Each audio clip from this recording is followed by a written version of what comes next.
What up, everybody? Reed here from Culture Curiosity, and we also have Chucky from I Hear You. What's up, Chucky? How's it going, Reed? Yeah, so we're here for another Street Epistemology call-in show where we take your calls to practice SE with, if you have any interesting, genuine, sincere claims, or we can just take questions about SE in general, stuff like that. Yeah. It looks like, I think, Reed, you've been playing with a new piece of technology that you wanted to maybe play with. Is that, how are you thinking of using this board? Oh, the Miro board, yeah. Yeah. Sure, yeah. Do you I also want put to a... talk about that? Or Sure. Right now, the pinned link on YouTube is to this, which is a Miro board where you can suggest topics and claims for people to use to potentially come on and have an SE conversation about. Feel free to go there. I'll replace the link to the StreamYard now. But yeah, that's one option. There's also potentially, if we get a bunch of people in the queue, maybe we can do this thing, the kind of a spectrum SE style conversation where maybe 3 to 4 people at a time can talk about one claim, and then either me or Chucky can SE everybody depending on where they are on these lines. so this reminds me of the thing that Peter Boghossian did, right? Where you had people standing on lines. Is that where this idea comes from? Yeah. Unfortunately, we can't physically stand on the line, so this will have to do. It's much better in person. Yeah. Probably, I don't know if it's worth it even doing it digitally because it's not that dynamic. I'd love to test it out. So it's it's an interesting idea. I put up a couple of these. Some of these I think maybe you put on, but maybe if anybody in chat has other suggestions for topics, I imagine between the two of us, we'd be interested in talking about pretty much anything. Yep. And yeah, feel free to go to that link and add some more. I can add some more post-it notes too if we need to add more. Yeah. Righto. I need to replace that link to the StreamYard link in the YouTube. So what's been up with you lately, Chucky? Yeah, well, I was sort of telling you a little bit about this before. I've been working on a website related to beliefs. I'm not ready to launch it, so I kind of wonder if I should even tease it like before it's ready. But the idea is it's kind of like a Wikipedia or Goodreads or something like that, where you can collect beliefs you have, or maybe beliefs you don't hold, and explore the relationship between beliefs, and then share with others and see how they compare to you and all sorts of stuff like that. So yeah, that's down the pipeline. It's coming soon. Amazing. Love to see that. I love, like justification claims type websites like Kialo or QPark, another friend. I haven't heard either of those. It's kind of still in beta. So yeah, that's one of those things where we can drill down on justifications and make everything super clear. Those are nice. Yeah. I'll send me a link. Yeah, I might be able to get you in touch with the person who's running that. Yeah. But yeah, that's pretty much all I've been doing for the last few months, is working on this this site. It's almost ready to go. And I've started, I think one of the most fun parts is I've been seeding it, right, with claims, and I've been writing. Basically, I go when I take a long walk, and I've got my phone out, and I'm just thinking of any claims that come to mind and writing them down and putting on the website, and getting close to something like 1,000 at this point. Wow! And you have reasons for those too, or just claims? I have reasons for about 10 of them. It's much easier to come up with claims than reasons, obviously. But it's funny because when I would invite people to do SE on my channel, one of the most common things that people say to me is, "Oh, I don't really hold any beliefs," which I find so funny. And I think people don't realize how much, like when they think of beliefs, they think of big things, like religion or politics, but they don't think about all the little stuff, like all the little pieces that go into, should I put a couple of examples on the mirror, like what do you think? Surely you have some opinion about global warming, or some opinion about trans people, or some opinion about organic food. Like there's so many things. Like I don't know. We run into this every time we do the call-in show, right? Because it's such a we want to talk about anything. It's not just religion. Yeah, and the claims are a means to get to exploring the justifications for the kinds of claims we're talking about. That's usually right. Yeah. Right. Yeah. And the same kinds of justifications might be used for different beliefs. Like maybe you have a belief about global warming because of testimony, and you have a belief about religion because of testimony, things like that. But yeah, it's amazing how many beliefs really prop us up, or that we hold maybe without thinking about. Right. Yeah. Yeah, Jolly's not here. He's en route from somewhere, but he's in the chat. Yeah. So you were saying that you and Anthony were doing some SE last week? Was it last week? I guess 2 weeks ago? so. Maybe 2 weeks ago. Let me check the calendar. I forget. It's it was the 10th, the 9th, July 9th, Saturday. All right. 2 weeks ago. Yeah, a week and a half ago. Yeah, that was a lot of fun. We went out to Running Canyon with Dolly and Anthony. I've got a bunch of pictures, but let me see if I can find them. But I showed them on the last show. It was fun. Super cool. I still haven't actually set out a table or anything like that. I've always done it over Zoom, with people I know. So I found it easier to do it with people I don't know, like people on the call-in show and things like that. Easier to do on a call-in show, not in person. Definitely, yeah. Easier to stay objective. I feel like easier to stay neutral. Just because when you don't know somebody, you don't think about your relationship. You don't think about your history together, stuff like that. Looks like y'all have fun. Mm-hmm. How does did you get a good smattering of topics? We had a list of topics. I saw the note board. What kind of percentages are you getting for different things? We had one guy that talked about just supernatural stuff. They touched on all of these a little bit with the one guy. Yeah. Horoscopes, I think we did with another person. Law of attraction, we did with another person. The law of attraction. It's funny. It's funny about these kinds of things. I was thinking about karma and some of these things. You have to be really careful with the claim, because like when you think about something, I think it can affect your actions.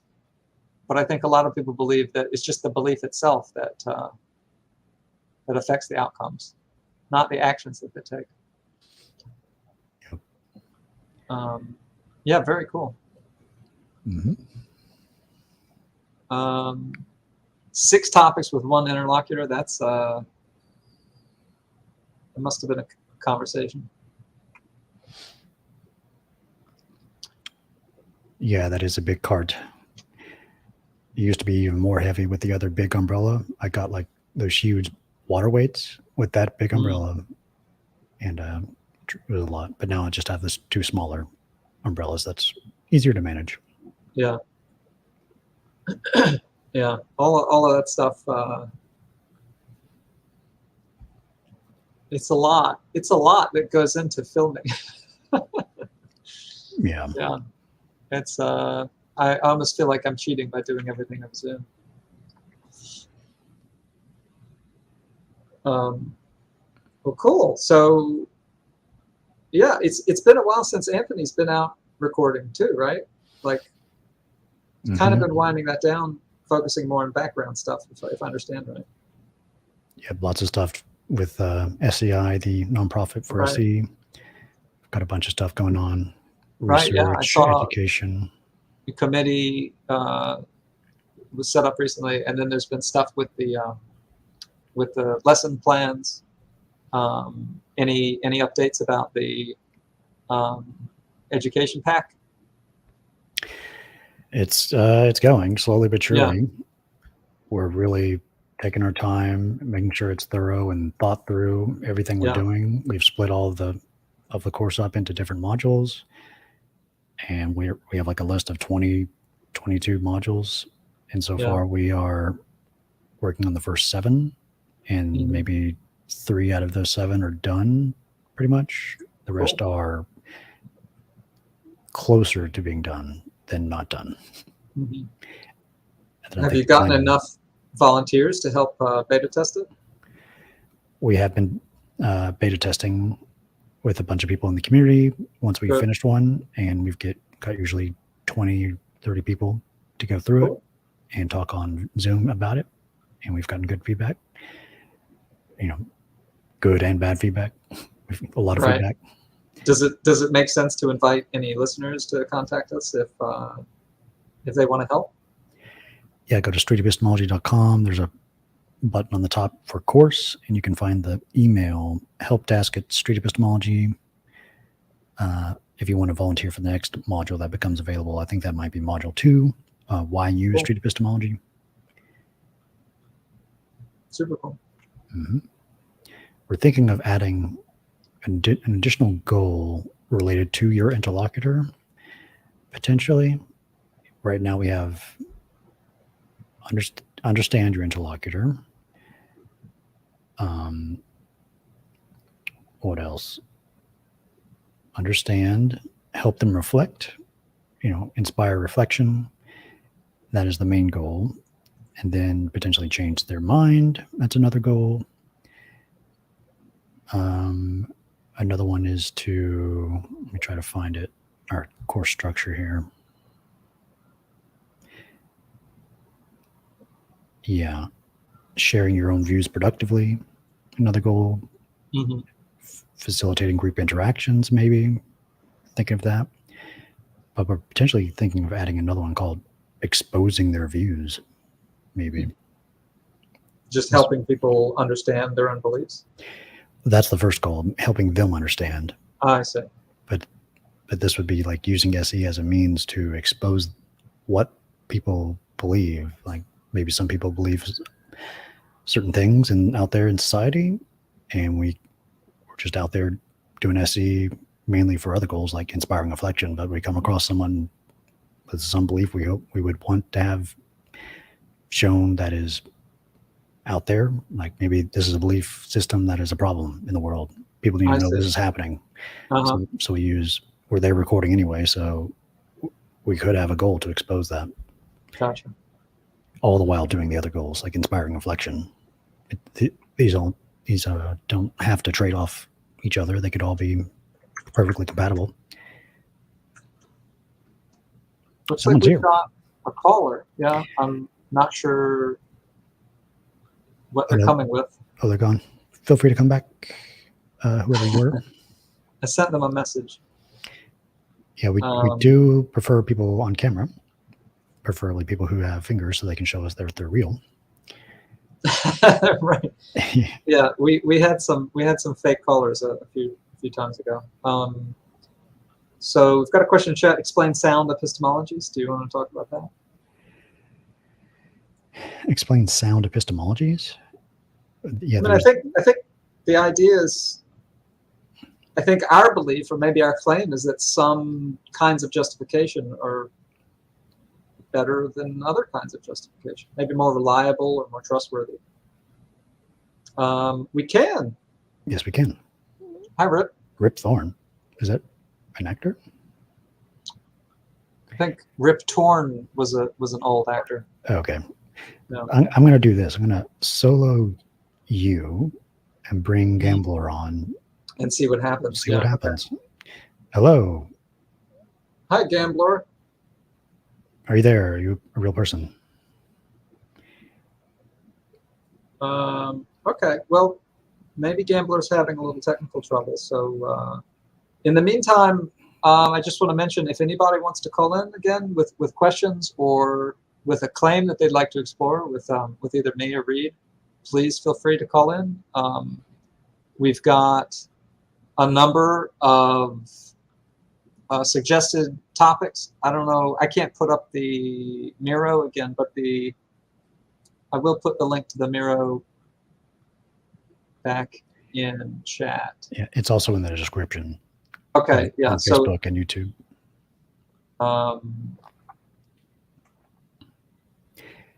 Yeah, who's this guy? Some noob.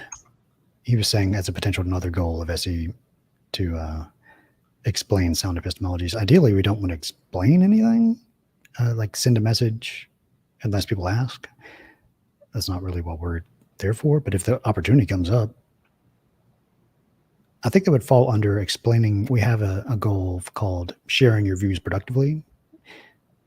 So you could have views on what are sound epistemologies. Oh, I see. Okay, so the caller's having some technical problems. So it looks like. Okay, yeah. If you found us on Reddit or the Discord, you don't have to use the StreamYard to watch the show. You can watch on YouTube or Twitter or Facebook or Twitch. Yeah. You have options. Yeah. But if anyone else wants to call in, so I put a link to the Miro. It's also in the description. But we'd be happy to take claims about anything. These are just some suggestions. Maybe you want to challenge somebody else to explore some other idea you've been thinking about, or ask questions about street epistemology. Troublemaker here. Oh yeah, yeah. Hey. We need to ask him to hold up 3 fingers. No, it's like Inglorious Bastards. That's how you hold it. How's it going? It's going well. I'm assuming you can hear me. Okay. Yeah. What's up? Let's bring up the topic. The Miro? Yeah. I'll get some controversy started here. Oh boy. Elon Musk should buy Twitter. No, because it's overpriced and he can get a better deal. Donald Trump should be indicted for 1.6. No. Equality of opportunity is a worthy goal. Yeah. Trans women should be allowed in public restrooms. No. Same-sex parents should be allowed to adopt children. Yes. Organic food is healthier than non-organic food. Maybe. It's important to protect endangered species from extinction. That depends on the species. Some species are ugly. Global warming is a serious concern. Yeah, but there's nothing we can do about it. You might as well accept the inevitable. All right, we've got some hot takes from Doug. And anybody who disagrees with anything I just said, just come on here and I'll leave. I'm sure you have extensive justifications for each of those beliefs, right? Actually, most of these topics I really haven't give a whole lot of thought. Is equality of opportunity, that's different than equity, right? So this is basically everybody should have a chance to live the American dream, right? Is that what that means? Yeah.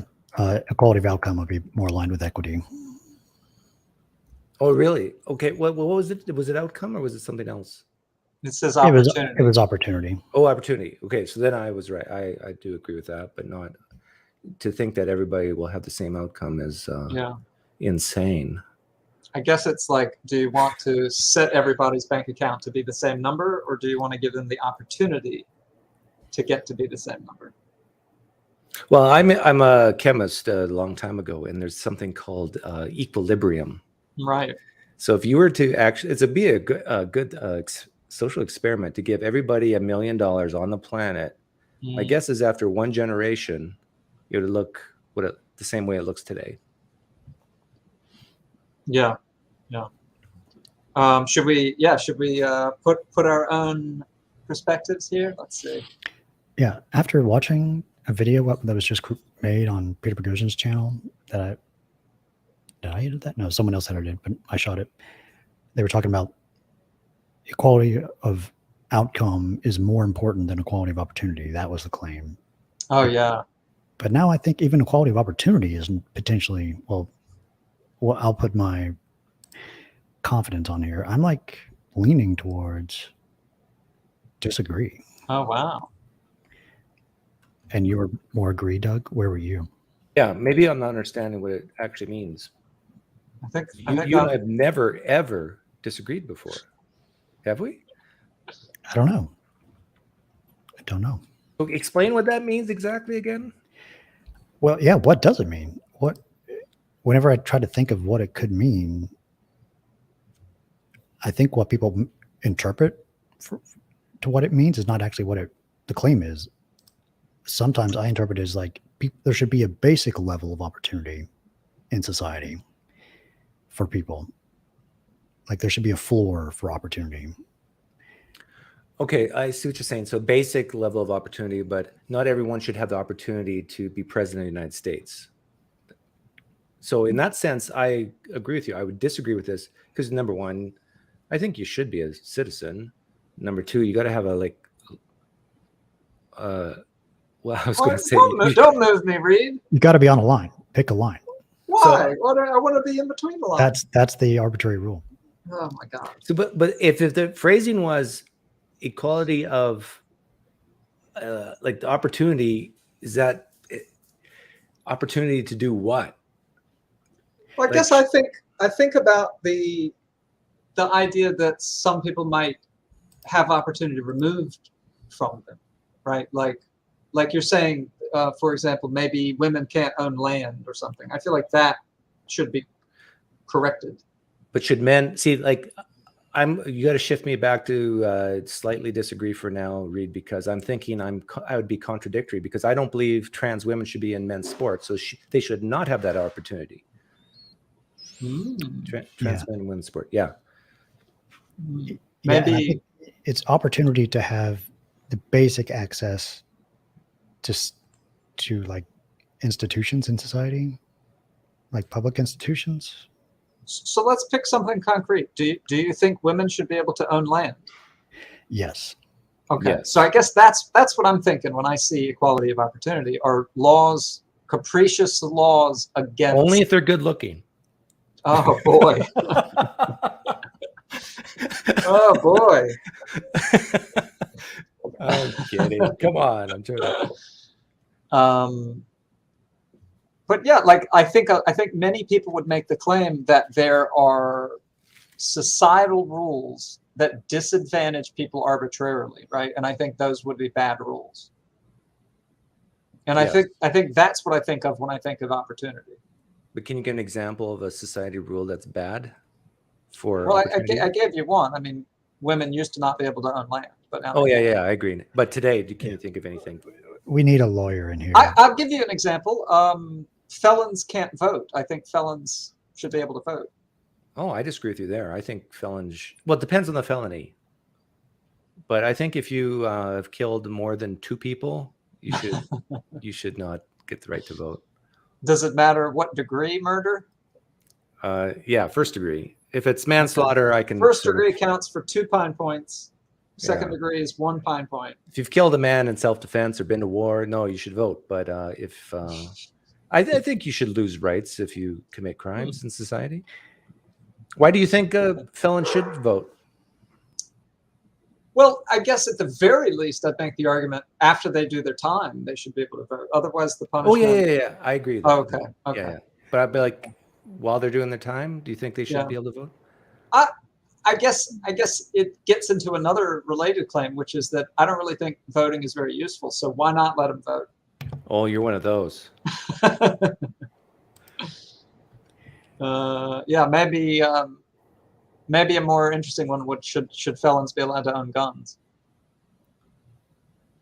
Yeah, I just think sometimes people make this claim saying that there should be public policy to increase the likelihood that this becomes true. It's like an ideal to strive for, but there should be public policy to increase the likelihood of it being true.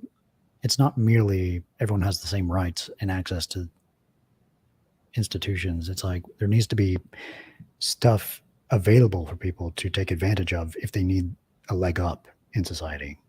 I guess that goes into, you know, what exactly someone means by the claim. But I think of this claim as being more the first thing you said, which is everyone deserves the rights to the same societal opportunities, right? The same institutions. Like, to borrow from Norm Macdonald, I think one of the requirements to be a sprinter, for example, is to have legs. So they don't Actually, have equality of opportunity. It's funny you say that, because people who've lost their legs and have gotten these carbon fiber running legs can actually sprint faster than people Pistorius, with meat legs. right? Was that his name? Pistorius? I'm not sure anybody particular legs, but If we could give people legs Speaking- cheaply enough, maybe that should be public policy. I guess they have a leg up. So yeah, maybe the claim needs to be changed. What about the claim that you said before? Equality of opportunity is more or less important than equality of outcome, because I definitely agree with that. Yeah. Like, I feel like equality of outcome is a bad goal. Well, I can think of counterexamples where it might be a good goal. Like, if you're a teacher teaching grade 3 math, your goal should be that at least everyone has at least above a standard outcome. Yeah, I'm not sure I agree with that. I feel like I can very easily imagine that if you try to make sure everybody in the class is following, it would lead to an overall worse outcome, because a lot of kids are going to be bored. Well, I'm saying that should be a goal. I don't think you would ever achieve the goal. But I do think that in order to be a good teacher, your students would have to at least learn something. But I would want to change that. Some of your students should learn, right? I think that it may be worse for society, worse for the class, to make sure that every student in the class meets a minimum requirement.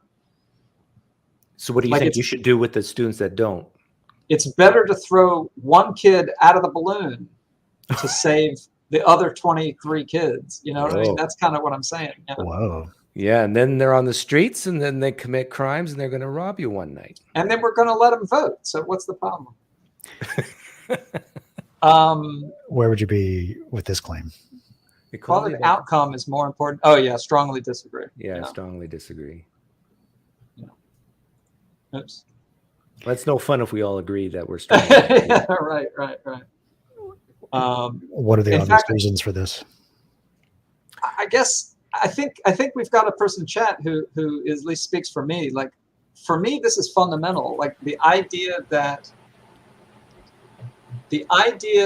everyone should get the same stuff. I feel like I just don't even take that as a goal. Yeah, it'd be similar to it's that whole socialist capitalist example of, you got twins, one lies on the couch all day, the other one studies. Should they get the same income? I can't hear you guys yet. Give me a second.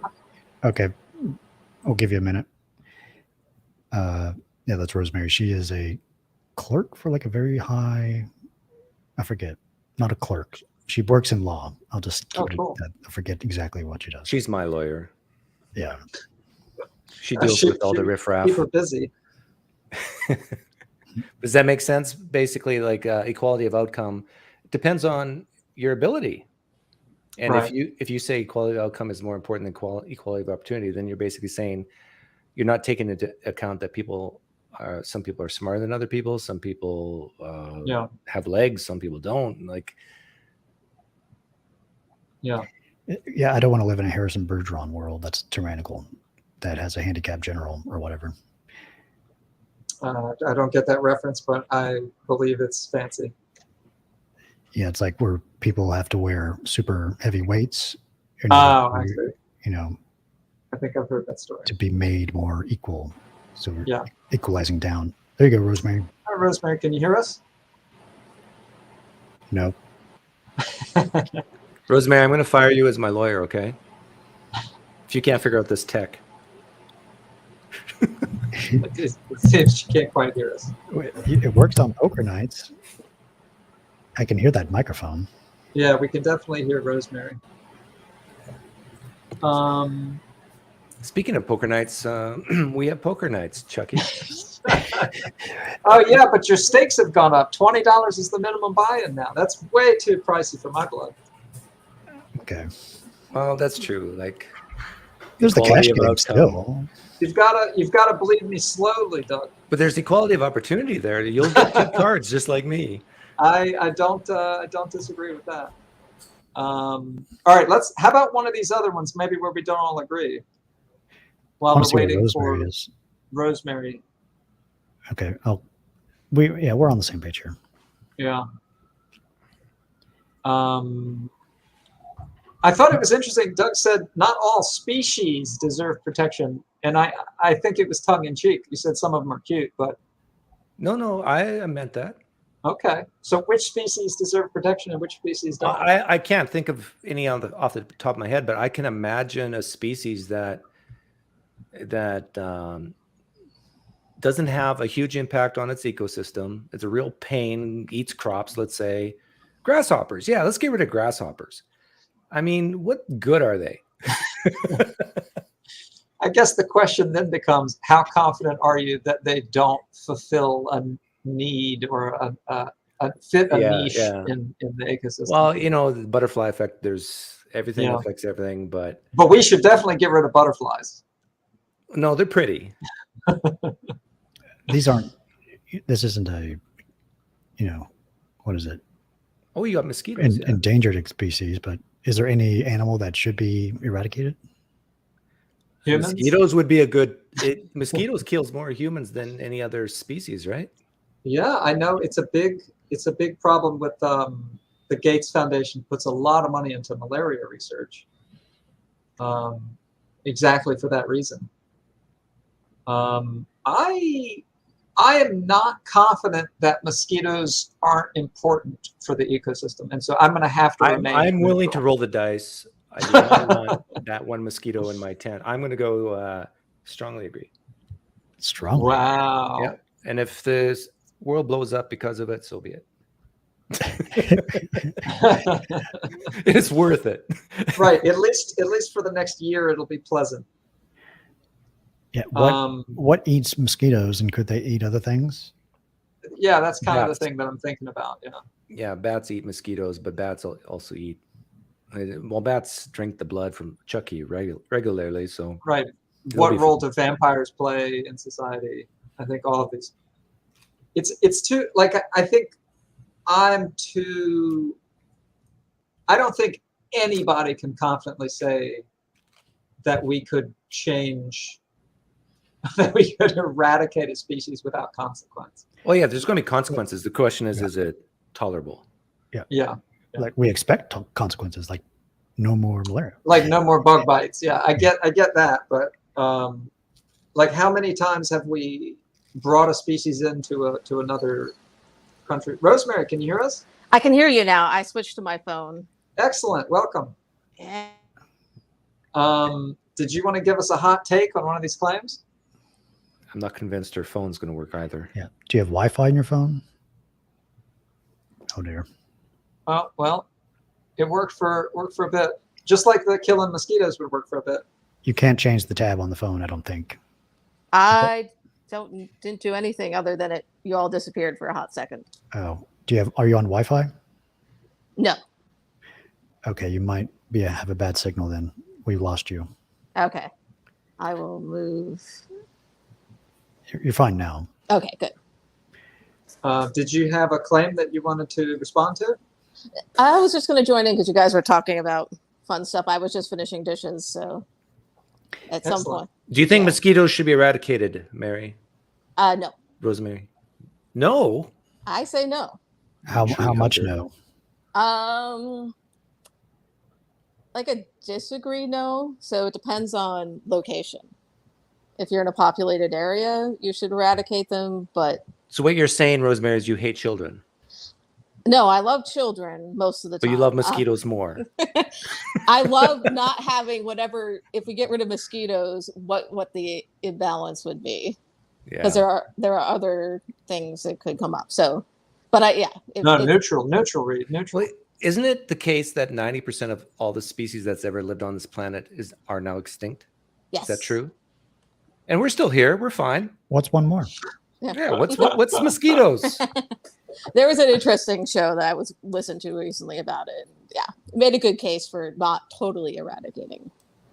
All right, but let's play the game, right? What could bring you down the scale, Doug? That if by killing mosquitoes my children are more likely to die, then I would shift all the way to strongly disagree. Okay, so what kind of thing can you imagine? Oh man, learning that would make here's one. it more likely for your children to die if mosquitoes were killed. Like, if they were important. The doctors in Jurassic Park find out that there's some part of the DNA of a mosquito that cures all cancer and heart disease. Okay. By eradicating them, we won't get those cures. I think that was part of my thinking with the original claim, which is like these animals and also plants might be related to information about the world that we would be losing. Like maybe there's some kind of cure, like you're saying, or like, for example, isn't it like lobsters or something are immune to cancer? And so maybe we'd be able to develop some kind of a therapy based on lobsters. And if we kill all the lobsters, we'd be losing out on that. Or we could kill most of the lobsters and eat them, and maybe that will cure the cancer in us. Yeah. If we revise the claim from the public, like I'm sure there's some diseases that we have in some high security bio facility, we could keep some mosquitoes around in there. Yeah, I don't think I'd go all the way from neutral to slightly agree, but I would definitely move from 50 to like 55. If we were able to keep backups. Yeah. Yeah. Because I think people, we keep copies of eradicated diseases like cowpox and stuff like that, just in the off chance that they might be useful for research. Right. Which is itself potentially dangerous, but I guess I would think overall good. Want to go back to the equality of opportunity claim? What opinions did you have there, Rosemary? Equality of opportunity, I would agree. That's what I said at first, and then Reed got me. Well, yeah. What about equality of outcome versus equality of opportunity? I agree with Doug that equality of outcome isn't going to happen. Yeah. But I also, when I think about equity, I don't think of either one of those being exclusively equity and exclusively not. So usually when I think of equity, I think of like the courts of equity.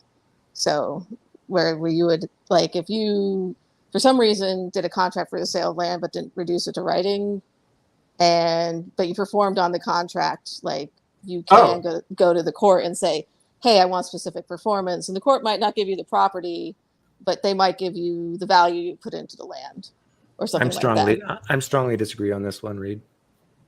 Okay. Because if everybody was exactly the same in outcome, where's the fun in that? Like, you go to Vegas, everybody's playing blackjack and each wins the same amount or lose. I mean, it's like, that's heaven. The whole idea of competition goes away, right? And you need this covetousness. You need this, I want to be better. I want to be like that person. And so you have something to strive for. Let's see. There was another one where Doug gave an interesting answer. Where would you be heading on for this? Is it a worthy goal? I would say that it's a worthy goal. It doesn't mean it's going to happen. So like maybe like a slightly agree. But I think it's not that it's realistically going to happen. It's just that that's a worthy. Well, that's an interesting point. The phrase is it a worthy goal? Maybe we should change that because, some type of utopia is a worthy goal too, but it's never ever going to happen. I'm not sure I even agree it's a worthy goal. I feel Me like it's either. irrelevant. Yeah. Yeah, Let's. This one's a little heady for me. Let's turn up the spice levels. I heard Doug say that trans women should not be allowed to use public women's restrooms. oh no, I said Is sports. that- Oh, sports. Okay. Well, let's talk no, about but that at the one. very beginning, I did say that. Yeah. Yeah, let's talk about that one because I feel like that's quite spicy. Oh yeah. Okay? Wow. Which one are we doing? So, Restrooms or sports? which do you feel stronger about? Sports. This is more spicy if it's on disagree. Do you, This is are you? claim. Yeah. Do you disagree with this, Doug? Trans women should be allowed to use public. Yeah. Disagree. Wow. All right. Where about you, Reed? What's don't your know. hot take, Rosemary? The key word here is public. Public, yeah. Yeah, they can use their own bathroom. Yeah, like I don't. Yeah, I don't think they should be able to shut Just it. hold it. Yeah, but like, how many times have I seen trans women in the bathroom and not known? Like, Yeah. it's not always obvious. So I would say I would so Oh, interesting. should be allowed. So I would agree, depending, like if they're transitioned and I have no idea. Oh, if they're transitioned, that's an interesting stipulation. Oh, yeah, Yeah. we can Well, specify. I'm assuming they're transitioned in the question.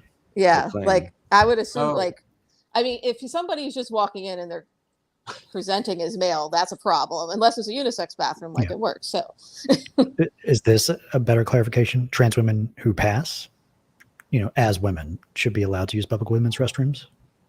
yeah, I'd be okay. Yeah. Still, what does that mean? Like, How about this? Who don't pass? Yeah. Well, what about I would still be at agree with don't pass. because yeah. Well, then, And well, what? How do you feel about a trans man? If you saw them, like, would you know? Because Yeah. it's funny because it's always focused on the women going into bathrooms, the trans women going into bathrooms, rather not. Nobody talks Yes. about the trans Yeah. men.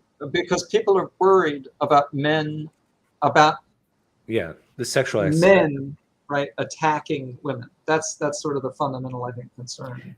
yeah. Where would you be, Rosemary, for this? I would see like it depends on how. Yeah, I don't really have a huge way like agree or disagree on this one. I'm kind of neutral. Neutral? Yeah. Oh yeah, we're really all over the board on this one. Wow. Okay, wow. So okay, let me ask you, Reed.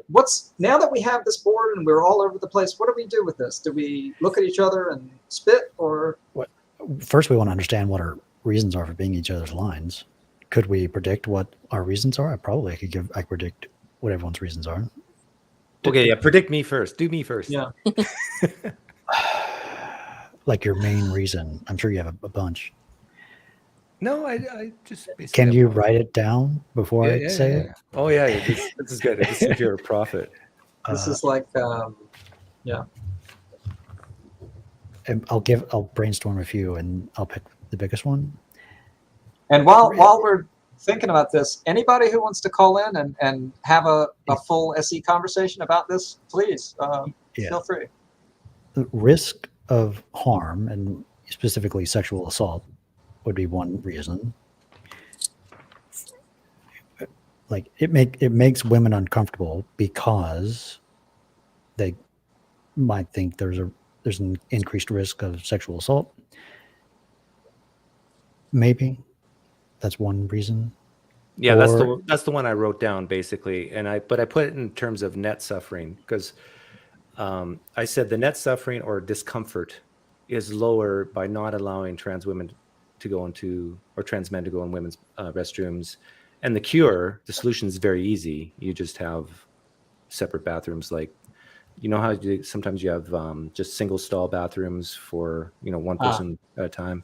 That's usually in between oftentimes families use it to change the diapers of babies and so forth. So that's a very simple solution. And sure, you might cause discomfort of that. I want to be recognized as a trans woman, and so I'm sad now. But then you compare that to the sadness of the discomfort as like, what's that thing hanging there? I mean, so Yeah. So Doug, I think I'm very surprised to hear you talk about discomfort, because my guess would have been that you Not don't for me. put much. I understand, but Yeah, my yeah. belief before this conversation was that you didn't put much credence in other people's discomfort. I realize that most people are human and have a heart. Except for the lizard people. I understand that most people are not like me. I see. So other people's discomfort actually affects your public policy decisions. Is that what I'm hearing correctly? Yeah, and the key thing here is that there's an easy solution. That is it easy though? Like, would it be cheap to have individual bathrooms for everybody? No. You just need 3 bathrooms, and most places like Disney, if you go to Disney, they have 3. So maybe I misunderstood. What's the third one? They have men, women, and then they have basically, sometimes they call it family. Sometimes, actually, some places you can call it transgender or whatever, trans or whatever. Although I haven't seen that too much. But basically, you'll have a third option, like a single stall option. Okay. So, Doug, can you predict Chucky's reasons? Because he's a touchy-feely guy. You don't want to make people sad. It's not fair. Fairness is the key word. Am I right? Maybe this goes back. Yeah, it kind of goes back to the previous claim, right? This is about opportunity. And I guess I would go even further than this claim and say public restrooms should not have associated genders. Ooh. Yeah. You're a gender abolitionist. I'm a gender abolitionist, yeah. So all restrooms should be mixed sex?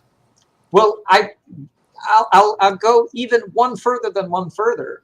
I don't think there should be public restrooms. That's a horrible thing, because if I go to an arena, I got to wait in line like the women do. I don't want to do that. This is a horrible idea, Chucky. So I heard somebody say that the fact that it's public matters. I think Doug said that. And I agree, but I would fix that by saying there shouldn't be public restrooms at all. What? That public money should not be spent on restrooms. That, in fact, I would go really extreme and say there should be no public money. Okay, now we're talking a whole different issue, though. Like you're opening up a whole can of worms. Yeah. So maybe, but in terms of just this, I don't think public restrooms should be gender specific. Yeah. Well, you mean biologically specific, not gender specific. I don't think they should be limited. Period, I suppose. And what would change your mind on that? I think maybe if I found out that that a significant number of sexual assaults were happening, that it became maybe some sort of public health or public safety concern. What would that number have to be significant? Let's say 1 out of 100? I think it would have to be a lot. It would have to be 50 out of 100. It would have to be 2-digit percentages or something like that, or. So you're willing to tolerate 10% sexual assault? Yeah, like I would have to see a huge uptick in sexual assaults that happen in same-sex restrooms versus mixed-sex restrooms, right? Okay. So like, because I understand that that's going to happen no matter what. That's going to happen in same-sex restrooms. What if it's 1% versus 10%? Would you?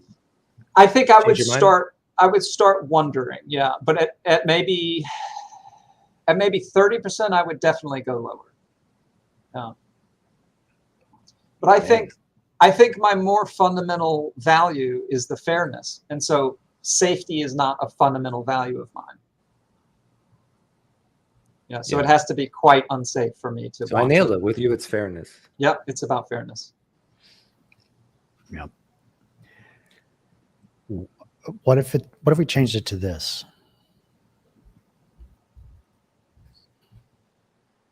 Or showers.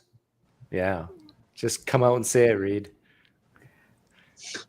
Well, showers without curtains. Now what do you say, Chucky? Oh man, I'm having flashbacks to college and having to go. It was quite uncomfortable, even in same-sex restrooms, even in same-sex showers. Now I'm disagreeing on this side now. Yeah, Or, I guess I don't think I Further. changed, but and all of my arguments stay the same. I don't think there should be public. First of all, are there public locker rooms? I don't even know that these exist. Yes, Where? Yeah. at like well, YMCA's and stuff. Yeah, is YMCA? I guess it's public. Yeah, Are YMCA's not private institutions? that's a good question. But imagine, don't be difficult, Chucky. Let's just imagine there's such things as delete public public. locker rooms. I'll just Okay. use women's locker rooms. And imagine you have a daughter who's. Oh, I have an example. At truckers' rest stops. Well, those are owned by individuals. No, let's stick with this for a minute. Yeah. Okay. Sorry. Yeah. No, Chucky's dead. in I'm the just water, trying to honestly. think of. Okay, I'm so just you trying have to think of public. You have 14. You have a 14-year-old daughter, Chucky, and there's a locker room. Do you think a man should be allowed to shower next to your 14-year-old daughter? A I do. stranger. A I trans do. woman. I do. And yeah. To be fair, Doug, a trans woman. Which, So here's what I'll start with. I'll say that I do not believe her risk of sexual assault, which is what I think your main concern is, would be significantly higher. No, okay, but forget about trans for a second. You would be okay with a man showering next to your daughter? I No, wouldn't are you be okay with seeking it? that out. But you'd be okay with it. I'm okay with this situation being allowed by law. That's my stance. I'm No, not that's not what I necessarily- asked. If Are you you had asking? Are you asking as a parent? Would I allow my daughter to do so?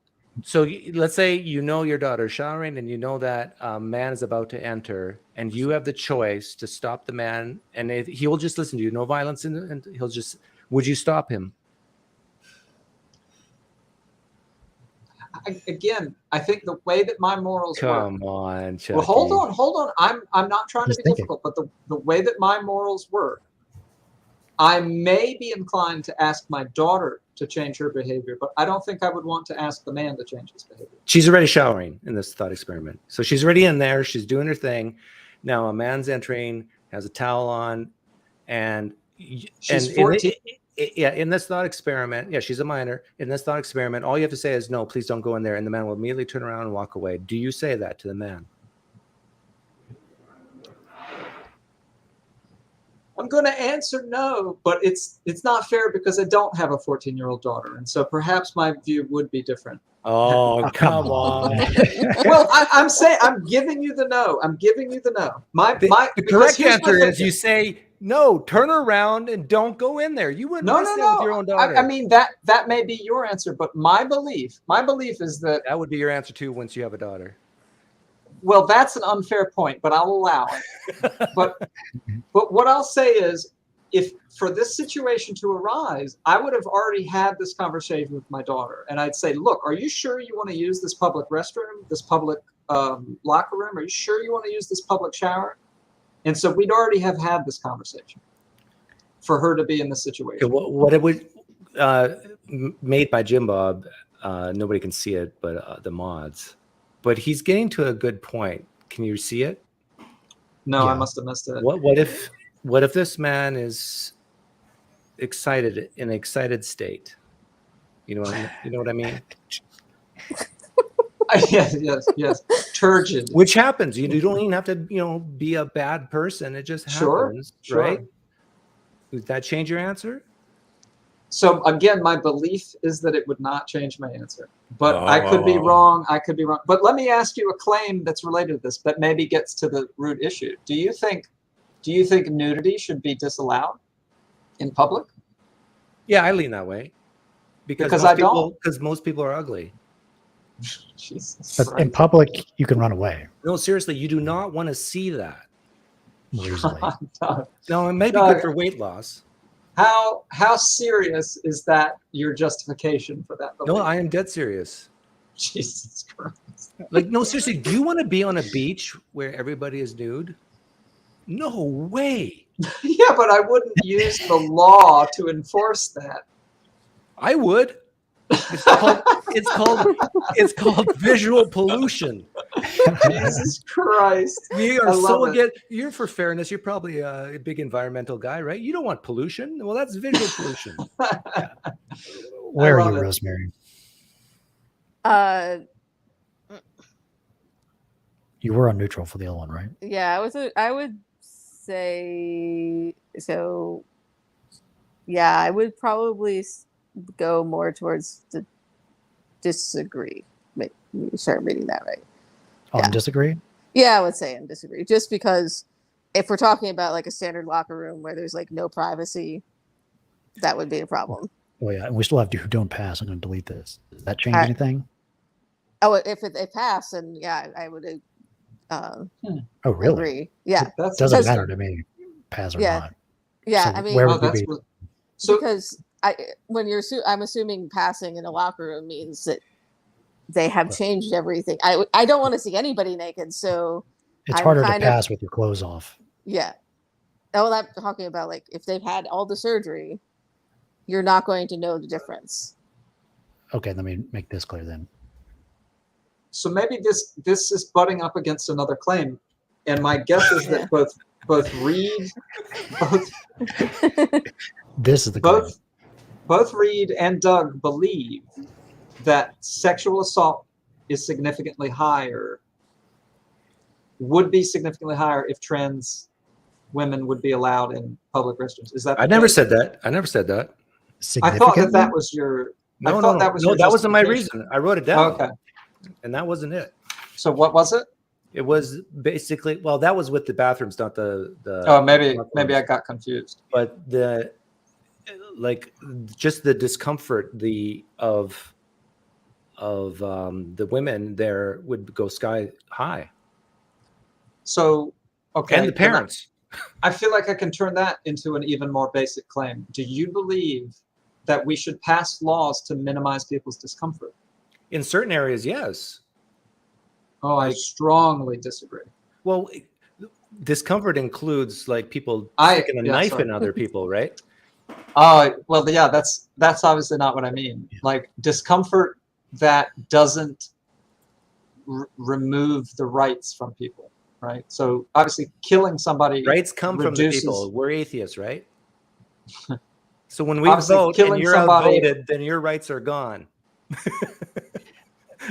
you succumb to our rights. So let's pick something a little bit less spicy. What about public smoking? Do you think public smoking should be outlawed? Public? Yes, in Yeah, certain so, like- places that are confined. Okay, interesting. So like Yeah, maybe a but out in the Wendy's. open, no. Do you think that private businesses should Yes. not be allowed to have smoking? Oh, no. Then So No. like, no. The private No. business can, if they want to Okay. smoke, and They can lose business if they want. yeah. but maybe if it's like a bus stop, is what you're saying. If it's a bus stop, you should not be allowed to smoke. That's a tougher one because it's sort of out in the open, but it's also kind of closed in, like for the weather. So, but usually they have signs like no smoking within 10 feet or something like that. Yeah, I guess the question is, do you think those signs are legal or should be legal? But with the smoking one, it's very easy to just, walk 10 feet in one direction and then, or, if it's outside, just don't be downwind. I guess I would argue your daughter could switch stalls. No, but in that thought experiment, we're talking about she's already showering and a man's walking in.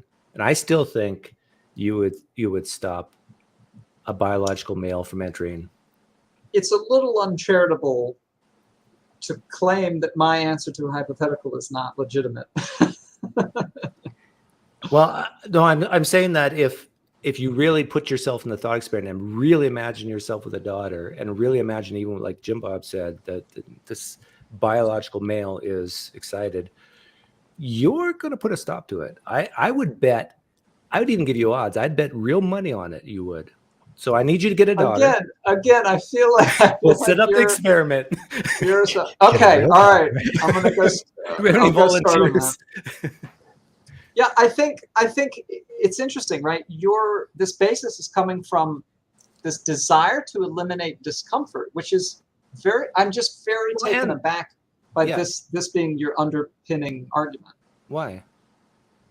I guess I would have imagined you, what I know of Doug the celebrity, is saying, who cares about how people feel? What matters is what people do.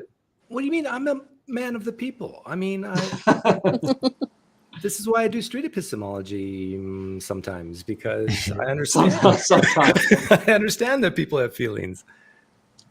And Yeah. the thing is, I can imagine things, and I can imagine the discomfort my daughter would have if, especially without the bottom surgery, like she would probably scream. And that's Maybe- fine. Maybe have And nightmares. that's fine, for a but few nights. why not? It's fine.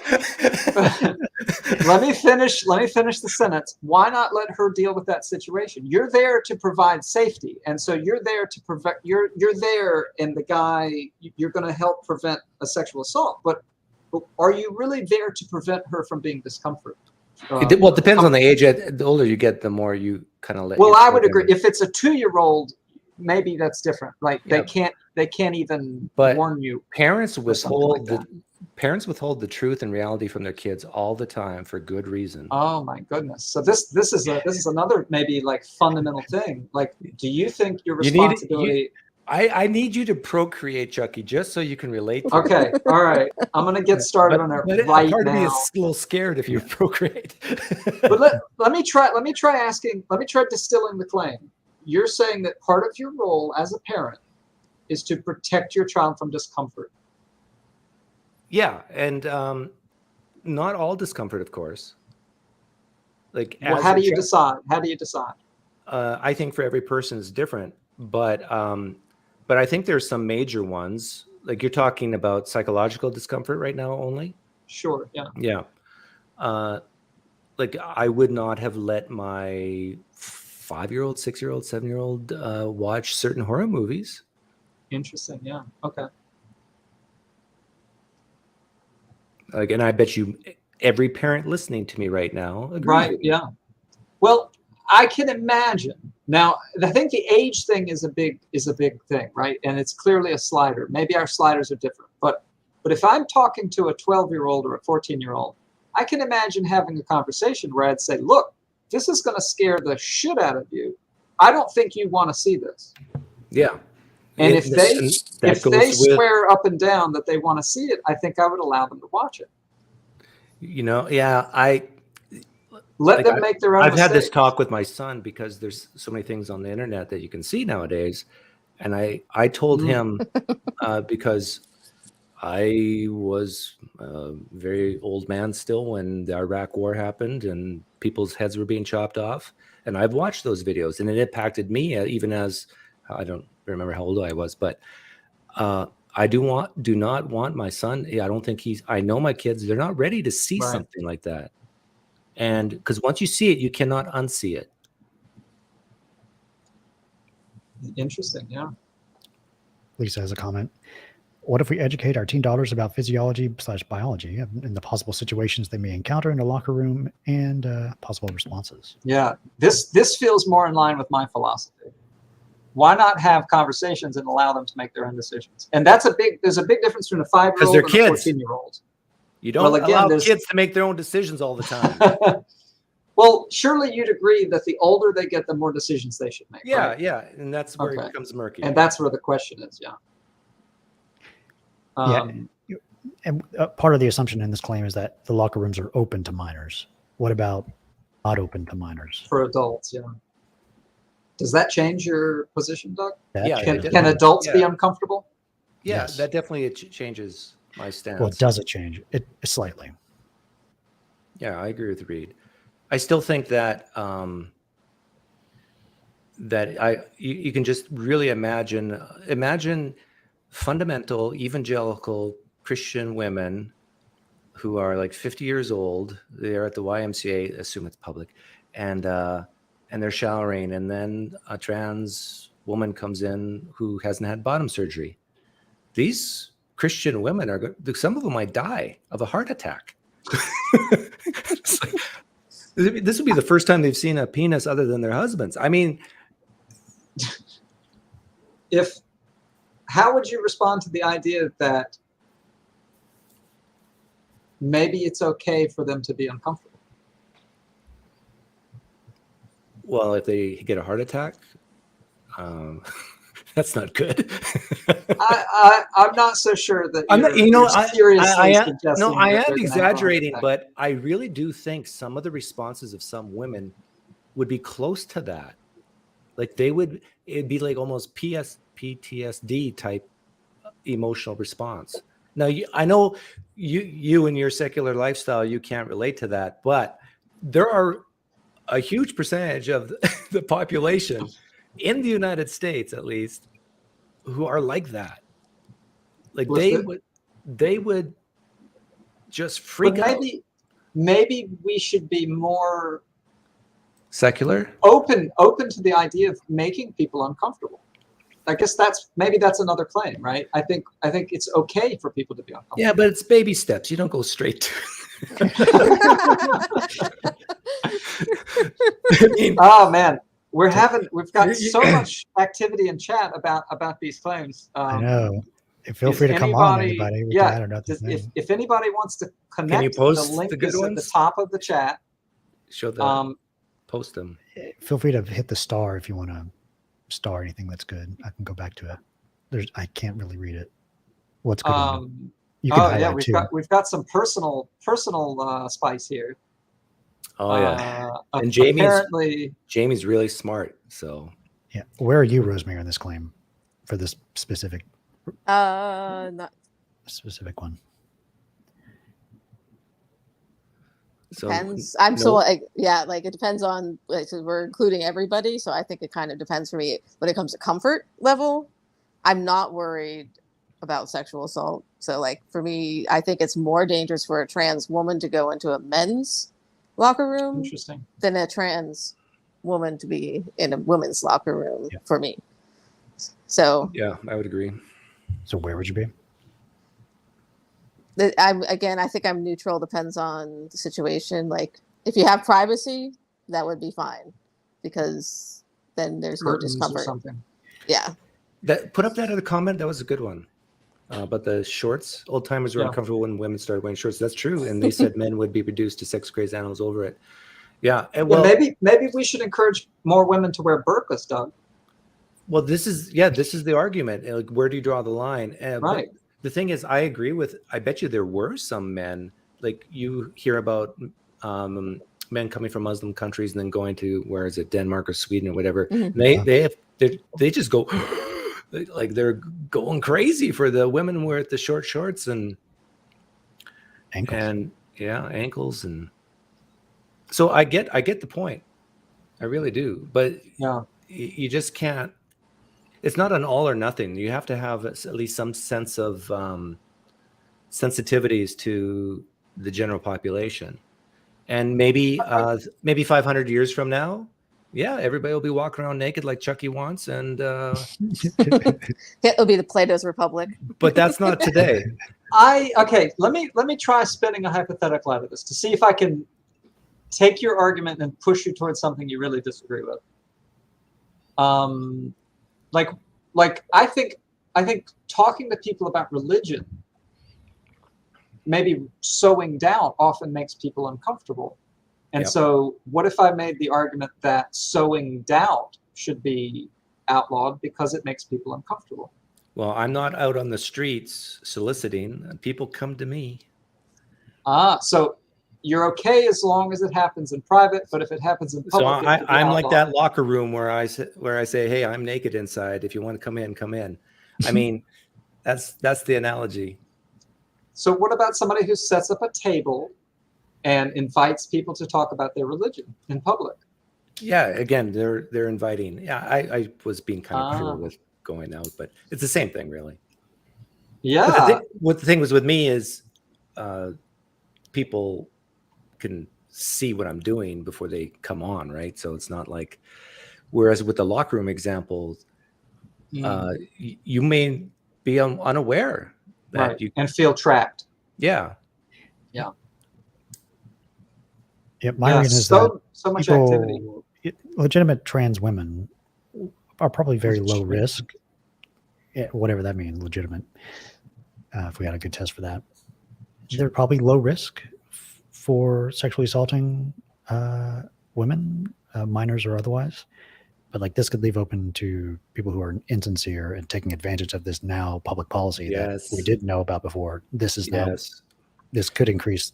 And this is what bothers me, that people who are just always supportive of trans rights don't think for a second that people can lie, because there's no genetic testing for, at least I'm not talking about intersex here, but I'm talking about there's no test you can put in a test tube and say, yes, this person is 99.9% trans. It's all self-reporting. And so someone can say, I'm trans with the goal of, I just want to see some boobies. Or right? And there's nothing to stop that. Yeah, we have a social norm about these bathrooms in place in society right now, that it is taboo to go to the opposite sex bathroom. And if you find yourself in there, you're likely going to get yelled at. But if this happens, if this now becomes a norm, women in bathrooms could suspect the person is a trans woman and not yell at them. All right, I'm going to take another stab at going around this. Do either of you value challenging taboo? Yeah, of course, but depends on the taboo. But it depends, yeah. Like if the taboo is don't kill people, innocent people that are not trying to hurt you, like it's a taboo to kill people, right? It's more okay. All right, hypothetical. A brother and a sister want to have sex with one another. Oh, here we go. I've heard this one. Yeah, and they take precautions to avoid having children. And whatever other things that you want to say, right? They don't tell other people about it to make them uncomfortable. Basically, there's no suffering involved, and right, the question is that okay? And I say yes, it's fine. Okay, okay. And I guess the difference in this situation is that you're saying that there is suffering involved, that the people who are using these bathrooms suffer because trans men are coming into the bathrooms. Trans women are coming. Incest is okay. Is that the claim? I think so, yeah. You got to put in consensual incest is okay given zero suffering. Yeah. But am I hearing you right? Like the difference between this situation and the previous situation is that you think people are suffering by being made uncomfortable. Yeah, and not just a little suffering. I think it can be very dramatic suffering psychologically. And it can go both ways. Like it can be psychologically suffering for the trans person as well. And so you actually want to protect people from themselves as well. Where are you for this, Doug? Consensual incest is okay. Okay, and this is all was it Haidt who came up with this argument? Yeah. I'm not sure if it's Haidt. Given as presented by Haidt, I would say agree, not strongly agree, but agree. It's still icky for me. It's icky. Right. Yeah, it definitely hits that disgust thing. Yeah, and it's because of evolution. That's why our natural response. Where are you, Rosemary? I would say slightly disagree. Okay. Yeah, I mean, we're not bonobos. Bonobos are like that, but you know. Oh, they are? Oh yeah, but bonobos are like humans and dolphins. Then, in fact, like for them, sex is a handshake. It's a weird. But bonobos will have sex with their siblings? Anyone, literally. Sorry, yeah. Yeah. So anyone it's like their way of socializing. Yeah. Like forming it, like regular chimps, like there's chimps and there's bonobos. Chimps will go to war, bonobos will make love. They're the hippies of the they're the hippies. Kingdom. Yep. All right. So Reed and Rosemary, what justification are you using, or what are you trying to avoid when you say that this is not okay? Wait, ask that again. Like, what's the negative outcome you're trying to avoid by saying that this is not okay? What's the fear or the danger or the harm? Risk of social ostracization if that came out. Uh-huh. Yeah. Oh no! But that in this thought experiment, as Hype presents it, nobody knows, right? This is the claim. Would it change your claim if we added that they'd never told anybody else about it? And it was a secret for their entire lives? It was a secret for the rest of their lives. Would that change your position? Only them and God knows.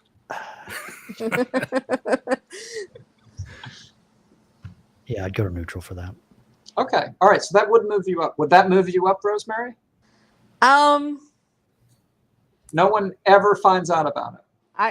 I think, yeah, in that I would probably be in between neutral and slightly disagree. But my reasoning is probably a little different. Like there's an inherent disgust just from our cultural taboos, but also like You're even worried if about their personal harm, that they might feel disgusted with themselves. not even that, like that's just my reaction. But I think in a family situation there could be a dynamic of power, like a power dynamic issue. So I don't think we've addressed that in this particular claim. Like if you say there's no power dynamic issue, then I'm neutral. Power dynamic issue. Yeah. So just like Like a really big sister and a small brother. no, like interpersonal, like if there's any like Oh, Right, like Yeah, an like- older sibling. Maybe. yeah, like an Yeah. impressionable, like it's consensual, but like maybe there's some sort of like I see. power Do you dynamic have- between the two of them. like If either I'm do this understanding, or I won't make you supper. Yeah. if I'm understanding you right, you're concerned that even consenting adults may not be truly consenting. No, that's not what I'm going for. Okay, I'm all right, going help for me out. like more. I think that's more likely in a family there you have power dynamics that you've grown up with. So I don't know. I'm just like kind of thinking. What you're outside saying the- is that let's say the sister could use coitus as a negotiating chip to get other things. Oh, you really like that, did you? Well, now Yeah, there's- you got to do this for me now if you want to do this again. It's just the basic, human interaction dynamic. Would it change your position if we added enthusiastic consent? then I would be neutral. Yeah. Okay, all right. So that is the. Yeah. So I just want to point out. I mean, we're really having fun discussing these topics with each other, but we're still playing with SE, right? Like we're introducing hypotheticals, and we're seeing how it moves people up and down the scale. And we're having fun, and we're not fighting, and yeah, I mean, we may hate each other, but we're still being pleasant. all my thoughts about Chucky are still pure and good. And for me, what would make me go to strongly agree, I guess, is if it's all ickiness. It's all emotional. right? It's like smelling. It's like someone telling me, take a deep whiff of sour milk and enjoy Right. the smell. I just can't Right. do it. My father, this is somewhat related. My father somehow got a hold of one of these specimen cups from a doctor, and he thought it was the funniest thing to drink out of it, right? And it was completely sterile. But there's something inherent about drinking out of like a urine cup that's Yeah. gross, even though there's no actual urine associated or anything like that. Really? It's funny. It's funny how grossness affects Yep. our Yeah. beliefs so strongly. Ooh. Well, Yeah, it's- exactly. Yeah. It's one of the moral foundations. Yeah. It's like a urine Um, cup. Yeah. He's like provoking people. Oh yeah. Well, you see where I get it. Well, you've had this degradation tested out of you through your life. Exactly. Now I know that it's ridiculous to be grossed out by a urine cup. Yeah. And what you just said, Chucky, about like this is a real thing. I call it the icky factor. This applies to the trans locker room. Absolutely. Yeah. And like trans people have to accept that most of society will view them as icky, and they just gotta. I know it's harsh and mean, but that we evolved this way. Yeah. There's do just you certain think- things that we find icky. Do you think we should leave it there, or should we challenge? Like, how important do you think? What's the moral foundation called again, Reed? What do you mean?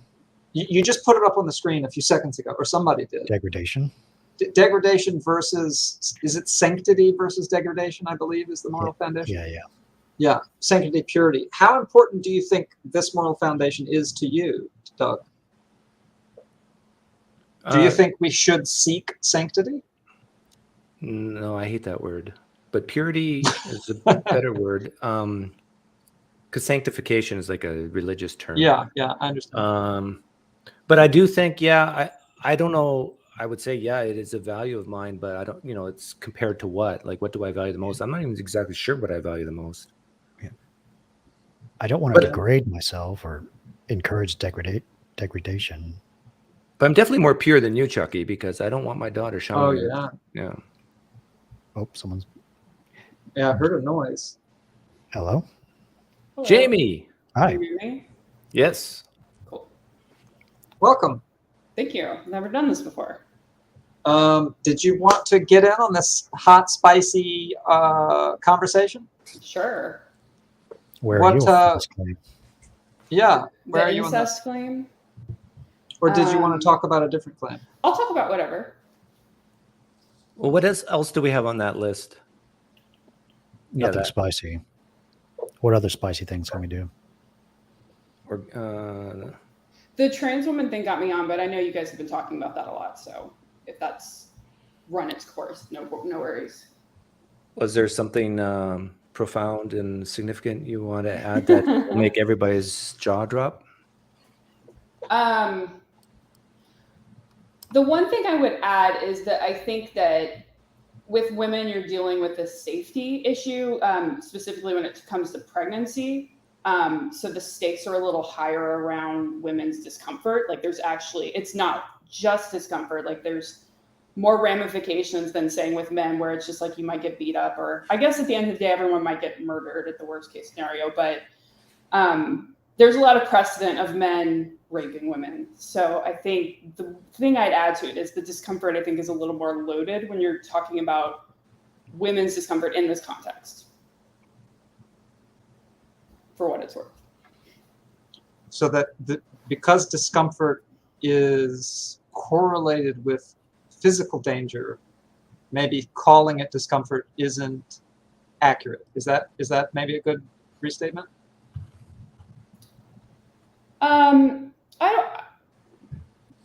Framing it in terms of accuracy is confusing me. Like it's not inaccurate. Sorry. Well, no, that's fine. This is just my effort to answer that question. It's not inaccurate. I guess I would just add that other dimension to it to like actually properly address the issue, I think. Does someone else want to take a stab at restating it, or The claim?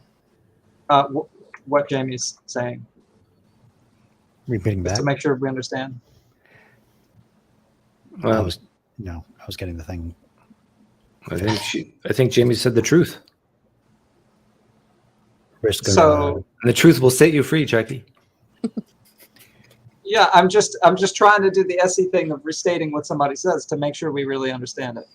What Jamie was saying is that we have a history of biological males raping females. And so even if it's a very small percent of the time, that discomfort is real and the stakes are high. Right? Jamie, is that basically what you said? Yeah. Yeah, I think that's good. we're gonna have too many cooks in the kitchen if I bring someone else on. I think we should limit it to 5. That's fair. So I've added another one if we want to try another topic. I'm not sure whether this will appeal, but we sort of touched on it in some of these conversations. One important role of government is to protect people from themselves. Oh, I hate to say this, but I might be siding with Chucky on this one. What is it? It's on the mirror. One important role of government is to protect people from themselves. Okay. So I heard a couple of people sort of bump up against this when we're talking about discomfort. So where is everybody on this claim? I would put the word adults from themselves. Adults? Yeah, because my answer does change depending on the maturity level of the person.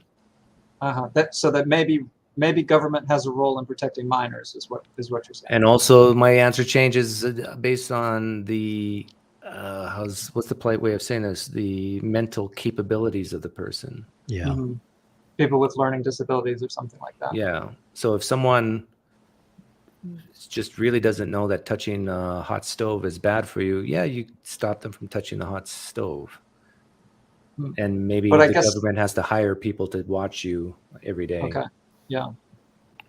Like the thing that makes this spicy is it's about the government versus, Yeah, it's the role of government. Yeah. Yeah.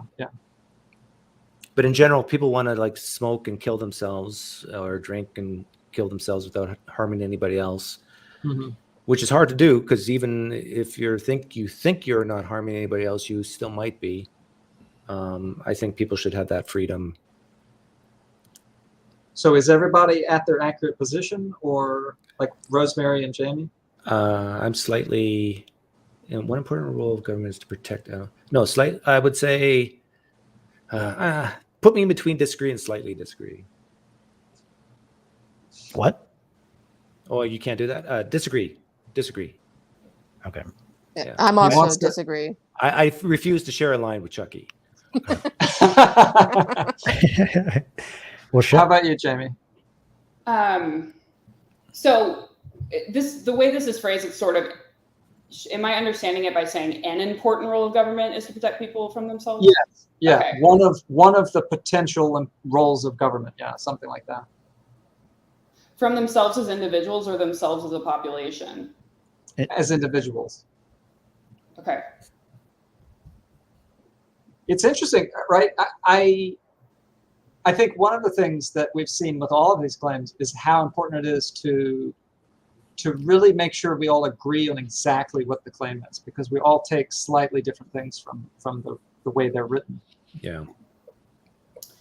So where are you, Jamie? My instinct is disagree, but I could definitely have my mind changed on this because I haven't thought about it too much. All right. So finally, I'm not the odd one out. Read. What gets you up so high? Maybe when you like I'm thinking in examples of someone on the verge of suicide, they would be much better taken into custody by government, by force, put somewhere to get better for a short while, and then re-released to protect themselves from themselves. So related claim, just to make sure I understand what you're saying, do you believe people should be prevented from killing themselves? Yes. Interesting. But probably and with some exceptions, right? with exceptions. Yeah. Okay, yeah. So what would those exceptions look like? If they're like, of a certain age and they are of sane-ish mind, then they can be allowed to die with dignity if they're just going to suffer. Stage 4 cancer. Yeah. Interesting. Who? Chucky Reed has changed my mind slightly. Move me to slightly disagree. All right. Excellent. So the government, do you want the government to play this role of deciding who is of sound mind and body to be able to kill themselves? The government has the monopoly on violence, and you got to get at, it's Okay. going to get to the violence if it's at So you're suicide level. comfortable. You're comfortable with that. Yeah. Okay. It- Yeah, we've got a person restricting with a someone in a hypothetical. cell against their will is something the government only has access to do. You can't do that. You can't kidnap someone. I'm in complete agreement. We've got a hypothetical from chat. Reed, what do you think about bans on sugar drinks? That's protecting people from themselves. No. Okay, so it really matters exactly what the government Yeah. would be protecting you from. Yeah. So obesity is not something you're concerned about, but suicide is. What about suicide through obesity? No. That's Interesting. too slow. Okay, so slow suicide's okay, but fast suicide's bad. Yes. We are all dying slowly. Yeah, we're Right, all slowly killing ourselves. That's the difference between whether it's impulsive or not, I guess. Yeah. Okay. That's a good Yeah. point. That's a really Yeah. good point. Yeah. I think I would still stay on disagree because there are things I think that the government should step in and protect us from, but it's more like if you said the government's role is to protect us from other people, I think that would move me towards agree more. But I think there's not a lot of things, like I think Reed gave a good example, but there's not a lot of things where I think the government protects you from yourself. Well, I can add something really spicy into this from what Reed said. So Reed, your main argument was that if someone wants to commit suicide, the government should stop them, maybe rehabilitate them, right? Something Attempt like that. to, yeah. Okay, so the suicide rates with trans people is 40%. Should we put them in nice padded rooms?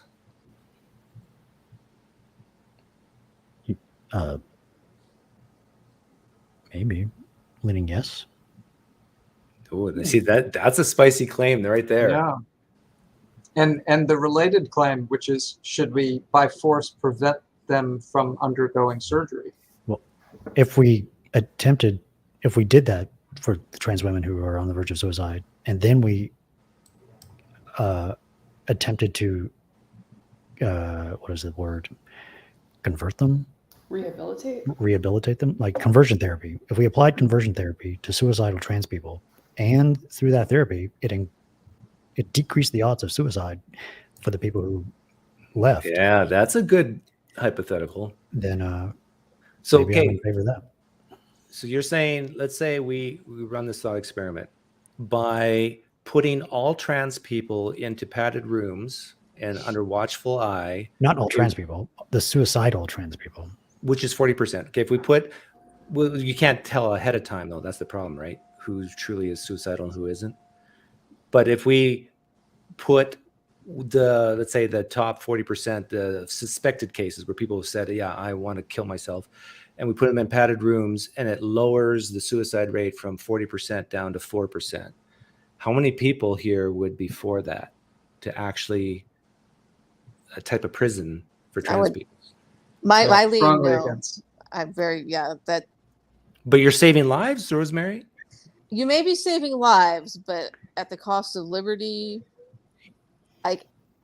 And it depends on, like, there's the people who are most likely to commit suicide as trans people are the people who are not accepted, haven't transitioned. There are other ways to deal with it than locking them in a room. But let's say even the trans people who feel accepted in their communities still have, let's say, a 10% suicide rate. And by putting them in the padded rooms, you drop that 10% to 1%. Don't you want to save that 9%? I think their liberty interest weighs more. Their liberty interest in This goes back to the moral foundations, and one of them is liberty. Yeah. And so it sounds like in this sort of discussion, Rosemary values liberty more than care versus harm. You should write this claim down, Reed, and like this would be a really interesting one to talk about out on the street. I have a question for Rosemary. Rosemary, is any of your reasoning for how you treat trans people or advocate that they be treated, is any of that reasoning based in the rates of their suicide? Does that affect you in any other way? That is what I understand to be the rates of suicide, and the reasons is affecting my reasoning on that. If that makes sense. Okay, yeah, I feel like I might have said that confusing. What I'm asking is, sometimes I hear people say, like, trans people are committing suicide at these high rates, therefore we need to try to accommodate them. And I don't remember where you were on that graph, but I'm curious if you're accommodating them in ways over there, but then you don't want to decrease their rates of suicide by doing this, by putting them in a padded room, as Doug says. I think I'm taking that position not just because they're trans people, but I would say that's true of anybody. Okay. Like, I wouldn't just lock people in padded rooms unless they had a suicide attempt. Like obviously, if you've just had a suicide attempt, you need to be committed and treated. But to just say, oh, you're likely to have suicide attempt, no, that imposes on the liberty interest. So yeah, it's a little bit like what is that Tom Cruise movie about crimes that happen in the future? Minority Report. Yeah. That's a little bit thought crimey to me. That's kind of creepy. Yeah, I think I lean with you, Rosemary, that and Chucky, that Sorry, the- Doug. the freedom, the liberty part slightly outweighs the right to die. I mean, if someone really wants to kill themselves, who am I to step in their way? Yeah. Yeah. Should there be a process to kill yourself at any age? For what reason? About over 18. But yeah, for what it does. I think it would depend on reason for me. Yeah. What do you mean process? Like, are you asking? Say Should the you wanted to government kill be involved? yourself, but in the society, the government would likely stop you potentially. Should there be a place to go to kill yourself if you wanted to, like, pass some tests and then be allowed to kill yourself? Well, no, it should be done by you shouldn't have to kill yourself. There should, Yeah. it should be in a nice room with fish and moonlight and whatever, and a doctor just puts you to sleep, and you don't, like, the whole idea of killing yourself is so disgusting. That's what I mean. You don't have to, like, shoot but- your head. I don't like. I wouldn't like the idea of making an institution for suicide. Like, I think it should be really hard to commit suicide. Like, it's That's what I mean by going through some process where you pass Yeah. some kind of test. Yeah. Oh yeah. Yeah. So maybe.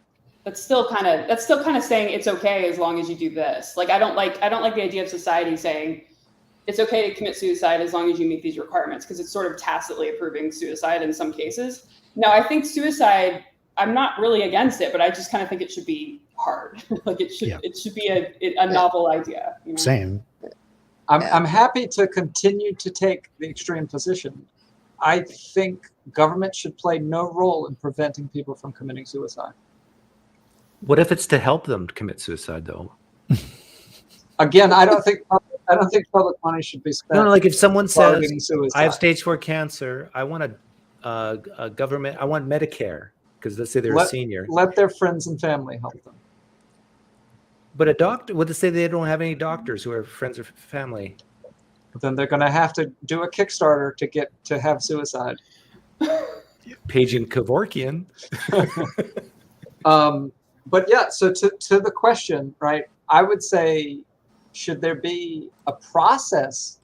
No, because it should be freely allowed. How about for kids? You shouldn't have to get a license to commit suicide. I want to know if Chucky thinks it's okay for kids. Yeah, kids is always a tough one. Because Reed stipulated above 18. Like, what about a 14-year-old who's just confused and hormones raging and had a bad emotions raging, having a bad day, Attempted to become trans, then decided not to, and it doesn't have any breasts, is sterilized. I lean towards thinking that the responsibility lies with the parents, not the government. Yeah, and even that I'm still unsure. Like this pulls back to the claim: what responsibility do parents have for their children, or maybe what rights do children have? I think. Well, what if the parents are all question. for it and hand a gun or a rope to their 14-year-old and say, "Help yourself"? Should government step in and say, "No, parent, that's bad"? Well, isn't this the same thing as asking, what if parents support their child's right to transition? Should the government step in and prevent them from allowing them to transition? Yeah, that's a good claim. That's a good claim. Yeah. Let's change it to that. That's a tough question. We should have that on. I'll put that up here. I just listened to This American Life about very young children. I want to say something like 7 years old, who were trans girls, and their parents struggling to cope with the situation, with compassionately dealing with the way their child felt, even though they actually were uncomfortable. What did you type there, Rita? How did you phrase it? Minors should not be allowed to medically transition. We can define medically transition, but more. Yeah. Without parental consent? Is that what you mean? It gets into At who's all, preventing it. Even with parental consent. Yeah. I agree with that. I lean that way, yeah. Yeah. So let's put it here. Let's put it in the lines graph. What is it? Want to move on to that? Yeah. Okay. Although we're still getting comments in the chat about suicide. It's fun. I mean, all of these are fantastically spicy, right? So. Yeah, and please, if there's anybody in the live stream chat that's depressed right now, if you have a beer in your fridge, go ahead and drink it now. Maybe watch something fun. And please reach out to somebody to talk to them. A suicide hotline. Or These are not light subjects. Friends. Yeah, if you're Friend or listening family. right now and you're feeling very weighty and uncomfortable, please click off. This is a late night SE session. Isn't there a new suicide hotline, like a 3-digit number? Yeah, it's put on by the government.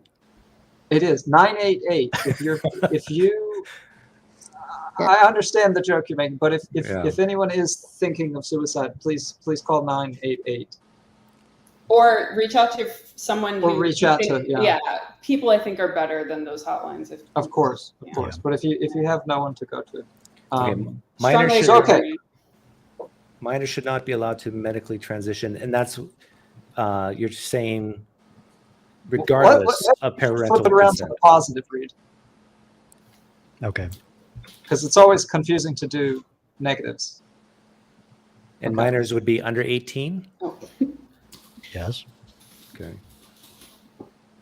Because I do think it gets a little, 16, 17. But maybe we should reorder these names by where they are in the chat. Yeah, put me at Sorry. Good idea. Put me at strongly disagree as well. Strongly disagree. If we're talking Weird. if we're talking irreversible, then I would say strongly disagree. Yeah, are we talking? Yeah, that's a good point. Are we talking surgery or just hormones? I think that doesn't really change my answer. Yeah, it doesn't. Yeah, I think if we're talking something that's, again, it really depends on age. Like if once you hit puberty, that changes the equation. So I'm somewhere in the disagree, but it depends on the situation. I would make this more don't make it this complicated, but I'd actually differentiate between men and women. Like, I don't really care if a man takes estrogen, but I do care if a woman takes testosterone, even as a minor. It's a lot different than the other way. So, but that's very complex. Like, to smooth it out, I would probably just still be strongly disagree. You're saying testosterone is more dangerous than estrogen?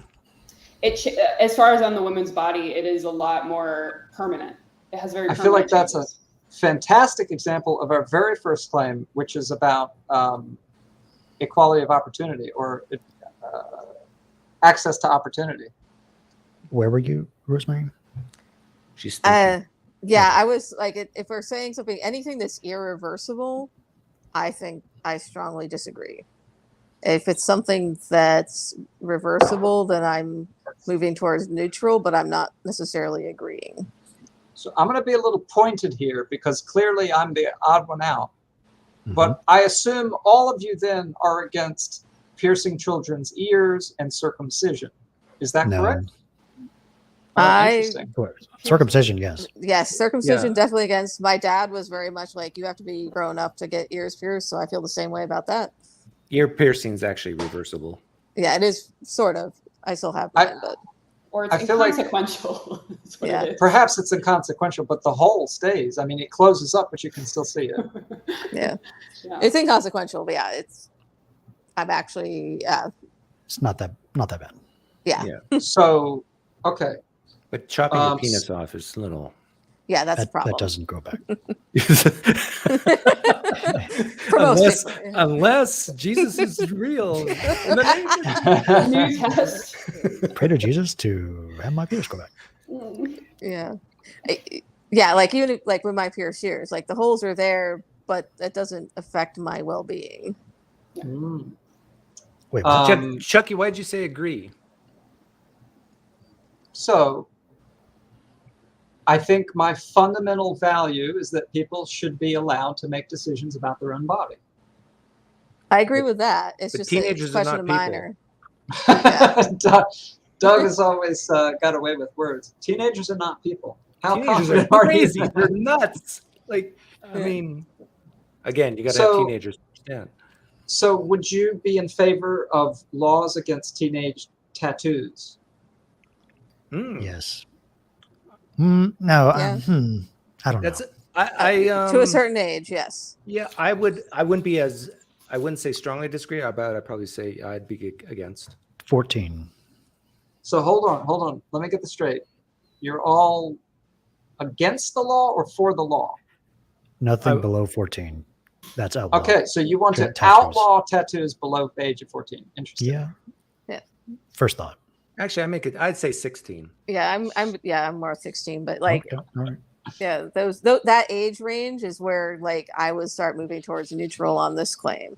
Like the more adult they are, or closer to adult, but just like legally, unless they get emancipated. If they're emancipated, they can do whatever they want.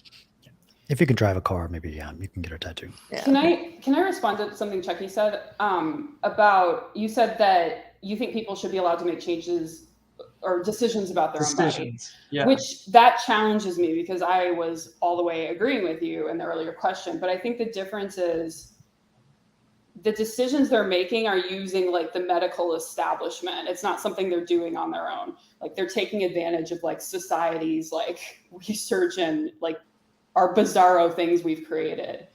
And I think that's where I would kind of say the decisions they make about their own body don't necessarily carry into that extent. Like it's almost like I almost want to have an evolutionary lens about the decisions they're making, like honor the ones that are evolutionarily like allowed, and then stuff that uses a lot of technology, not as much. So I'm not quite sure I understand what you're saying. So are you saying that the decisions we should be allowed to make depend on the kinds of decisions they are? First. in essence, I'm saying that, but I think it's I know that gets really gray and muddles it, but I think it's like a decision about your body that you can make like on your own, like in your house or in your room, like that seems fine. Like the government shouldn't intervene but the decision about your body that you go and then get a doctor to like do to you, or like some medicine that has been made, that feels like But is the doctor far. So obviously I would agree if the doctor is acting against his own or her own choice. If the doctor is consenting though, would that not make it better? No, I wasn't even thinking about that. Interesting. Irrelevant of the doctor's consent.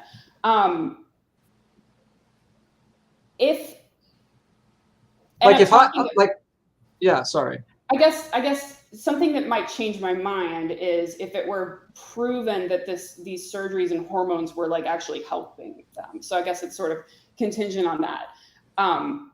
Okay. Yeah. So if you were to find out that these surgeries benefit people in terms of maybe their mental well-being or their physical well-being, you might move up the scale.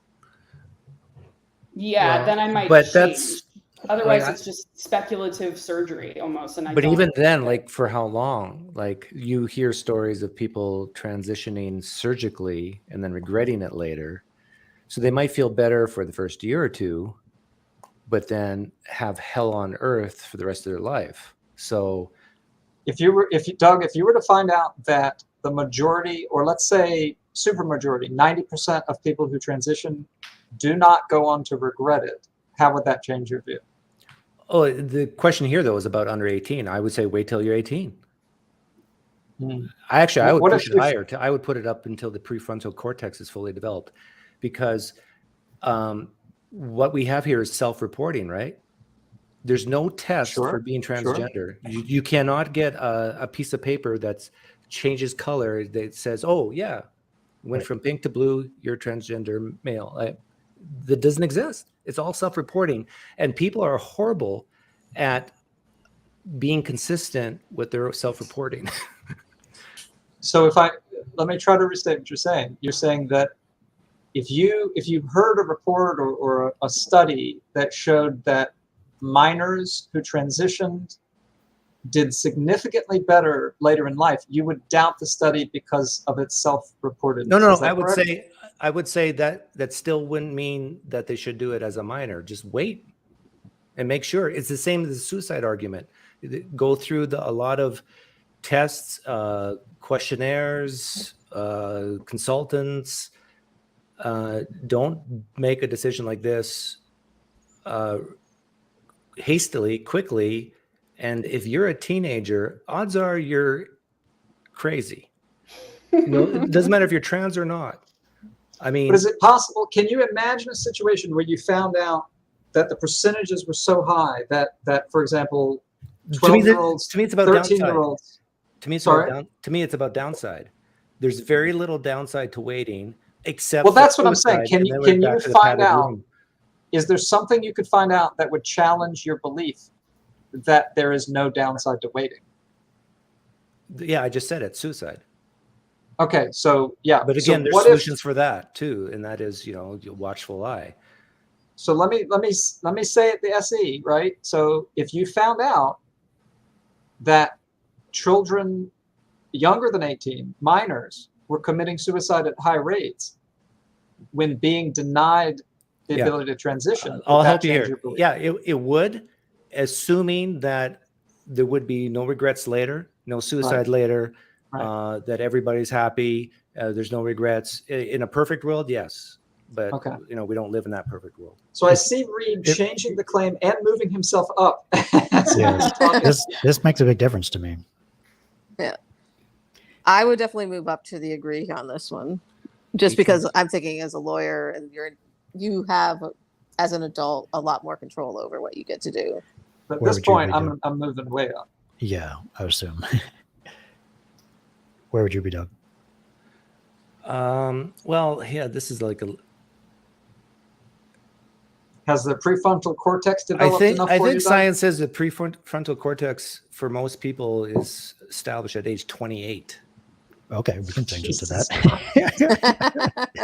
No, I would say strongly agree if it was 28 plus. But even here at 18 to 28, I would say, yeah, I would agree. Just to be different, I'll say slightly agree. So the main issue I have is that there is no social pressures at all, that you've lived almost decades. And yes, it's been a crappy decades, but there's no doubt in your mind that this is not any type of social peer pressure or just whatever, having too many hormones. I mean, it's just, who you are as an adult. You've spent close to 3 decades on the planet. And okay, go ahead. Now we know each other, Doug, so I'm going to say something a little bit pokey. Where's Jamie on this? 1 second. Okay, sorry. It cut out. Are you talking to me? Yeah, where are you on this? 18 to 28-year-olds. Yeah. Should they be allowed to hormonally or surgically transition? I'm neutral, I think. Like I just I have reservations. Wow. Okay. Go ahead, Chucky. I was just thinking that the argument that you were making, Doug, sounds a lot like old people complaining about young people getting tattoos. Which argument? That people are responding to social pressure and they're going to come to regret it. And I wonder, right, how do you feel about people being allowed to get tattoos, even 18-year-olds? That's fine. Interesting. So what's the difference between tattoos and surgical or honestly, I don't understand the similarity. They're relatively permanent changes to your body. No. I mean, but the social part. So you're saying someone is using peer pressure to get a tattoo, peer pressure to transition? I mean, maybe I'm doing something unfair in putting those words into your mouth, but I would imagine that when you think about someone getting a tattoo, you think, it's because they think it's cool and they want to hang out with their friends and show off their tattoo and stuff like that. Yeah, that's true. Yeah. And so I'm interested that you seem totally okay with an 18-year-old getting a tattoo. But But you're I'm hesitant. consistent. I'm saying you shouldn't transition due to peer pressure. You shouldn't get a tattoo Okay. for peer pressure reasons. Like, get it because you really want it. That if everybody was on the planet was to die, you would still look at your skin and say, "Hey, I like this tattoo." I see. These just aren't the same to me. Like a tattoo, like I have a tattoo that I've thought maybe I shouldn't have gotten, but it's like $1,000 for me to get it removed. And it'll be mostly gone. Whereas like if if a woman transitions to a man and she takes testosterone, she can't go back. Her voice is permanently lowered. If she's had surgery, she won't be able to breastfeed anymore. There's no like, you can't get those back. So it's just very different to me. Cosmetic downside is doesn't alter like bodily functions. I feel like we're getting strong echoes of the last claim about or maybe 2 claims ago, we should be protecting people from themselves. And Yeah, it this sounds is very like much that. it sounds like many of you have concerns that people are unable to make decisions that are good about themselves. Especially at a very young age. Right. The age is certainly a component, Yeah. but even at 18, you're concerned. Doc. These decisions are new. Like they're hyper novel. Like there's never been precedent for these. They're brand new. So I think as a society, we should be very cautious with them. Unlike tattoos, which have been around since 10,000 years ago or more. Like we have we see that tattoos are pretty harmless. We don't have that with this. Yeah, people have played with gender norms, but they haven't had the technology to surgically and hormonally do this to themselves. I think the first sex change was the 1930s. That's new. Yeah, Oof. it's relatively new. I wouldn't want to be that person. Yeah. Yeah, it's interesting, That's right? Because I think it's important to think about that, but I guess where I'm at on the value scale is that's up to the individual to consider. And if an individual wants to do something experimental because they think that they will benefit from it, I think we should allow them to do it. Yeah, that's their liberty interest. Right. That And point. that goes back to the liberty value. Yeah. I'd say I think after that's 21, sure, go ahead.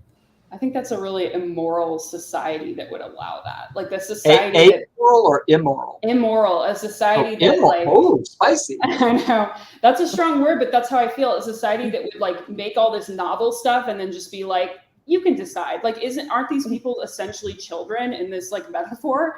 Like they've never experienced this before, and even the society doesn't really know what it is. Like, I guess I'm quite uncomfortable when I hear people talk about the concept that other people don't know what's good for them. Because that's definitely often, that's true. They don't. Well, they might not, but I don't think I'd ever be confident enough to use force to prevent someone from doing something that they want to themselves. What? And I'm surprised that you can even as a parent. Can you think of the children thing is definitely an exception. So this is all above 18, let's say? Yeah. Chucky, But can you think of an example where you might not be able to make a fully informed choice about something? I mean, you don't have to answer that. It's an FC question. You get it, but yeah. Let's say you're impaired. You're drunk or something. Is that what you're saying? Yeah. Or you just don't know. You aren't fully informed about all the ramifications of it. Like in that case. But I guess I don't believe anyone is fully informed about any decision. Sufficiently informed. And we still have to live our lives. Yeah, I know, but there's a spectrum. Like I would dare to say that most 50-year-olds, when we look at 30-year-olds, we'd say they have no clue. And a 30-year-old looks at a 20-year-old and says, you have no clue.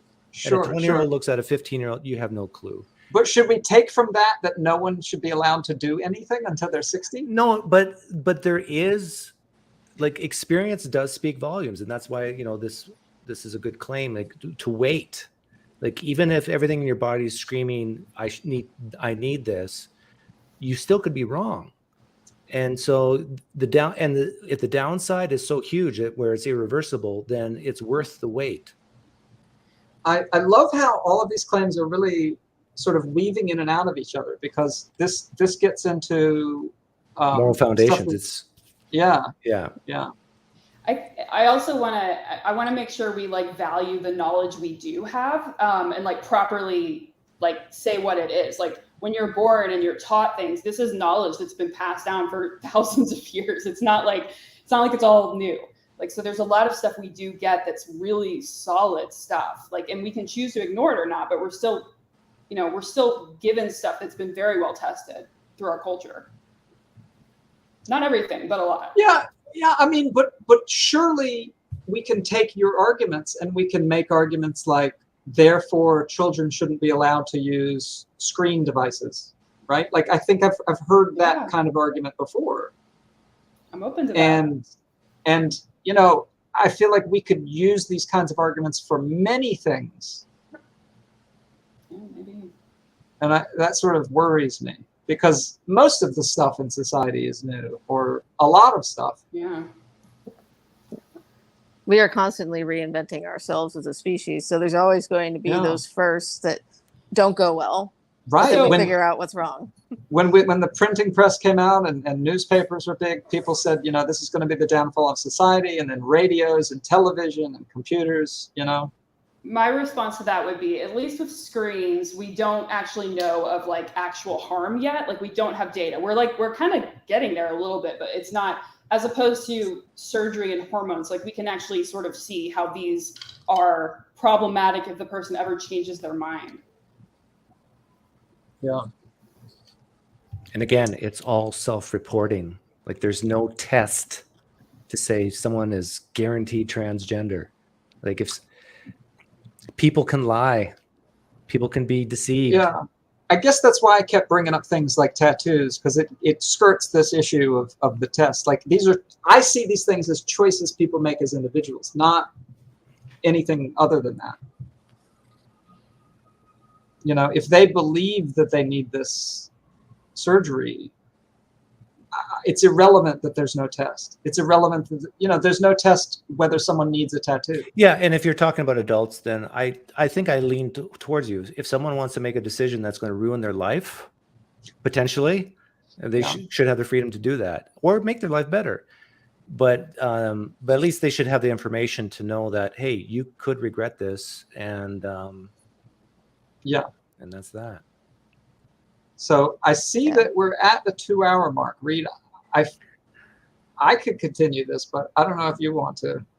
I could continue as well. We could refresh the people in here. If anybody else wants to call in, and we can refresh some stuff, or we can keep going with this bunch until someone else calls in. So just to sort of reset the room, we're obviously talking about all sorts of claims, and we're trying to have conversations that talk about why we believe these claims, how we might change our minds, and we're interested in taking callers to help explore this. And for the record, I think I'm the only person here who changed his mind on something tonight. Right. Reed said something tonight, and I moved. Yeah. All right. I'm so open-minded. I'll look for another claim. What about the "my body, my choice" should be consistent for both vaccines and abortion? That's a fun one. Oh yeah, I thought about this when we were talking earlier, right? Like, the argument that I made was we should be able to make choices about our own body, and I believe that applies to abortion as well as vaccines to transitioning. What about vaccines? Yes, of course. Like, as a justification, "my body, my choice" should be consistent for vaccines and abortion. It should be valid justification for both of them. Imagine someone who holds the belief that vaccines are dangerous. I think it would be very frightening and justified in wanting to avoid getting vaccinated. Okay, I'll be first. I'm gonna go out there and say strongly agree. Yeah, I think I'm with you this time, Doug. If you want to change that means your mind. I'm wrong. I have to be wrong. I'm agree. All right. Okay, so Moonshoes is already coming out with a hypothetical here. Well, that's one reason. Yeah. What about you? Rosemary, what are you? If you say that for vaccines, then you should be consistent for abortion, but maybe not the other way, just because the example given, pregnancy isn't contagious. So I would say I'm going to go slightly agree. Okay. I'll probably have to jump off soon because it's midnight for me. So Okay. Fair enough. I need more clarification because it depends on the level of the time in the pregnancy and the disease. I need more clarification. Well, we know everybody's thinking about COVID right now, right? yeah, Okay. Yeah. So if I understand you right, Reed, you're saying that it's important to you to take into consideration the transmissibility and the danger of the disease. Is that right? If it was this, let me think.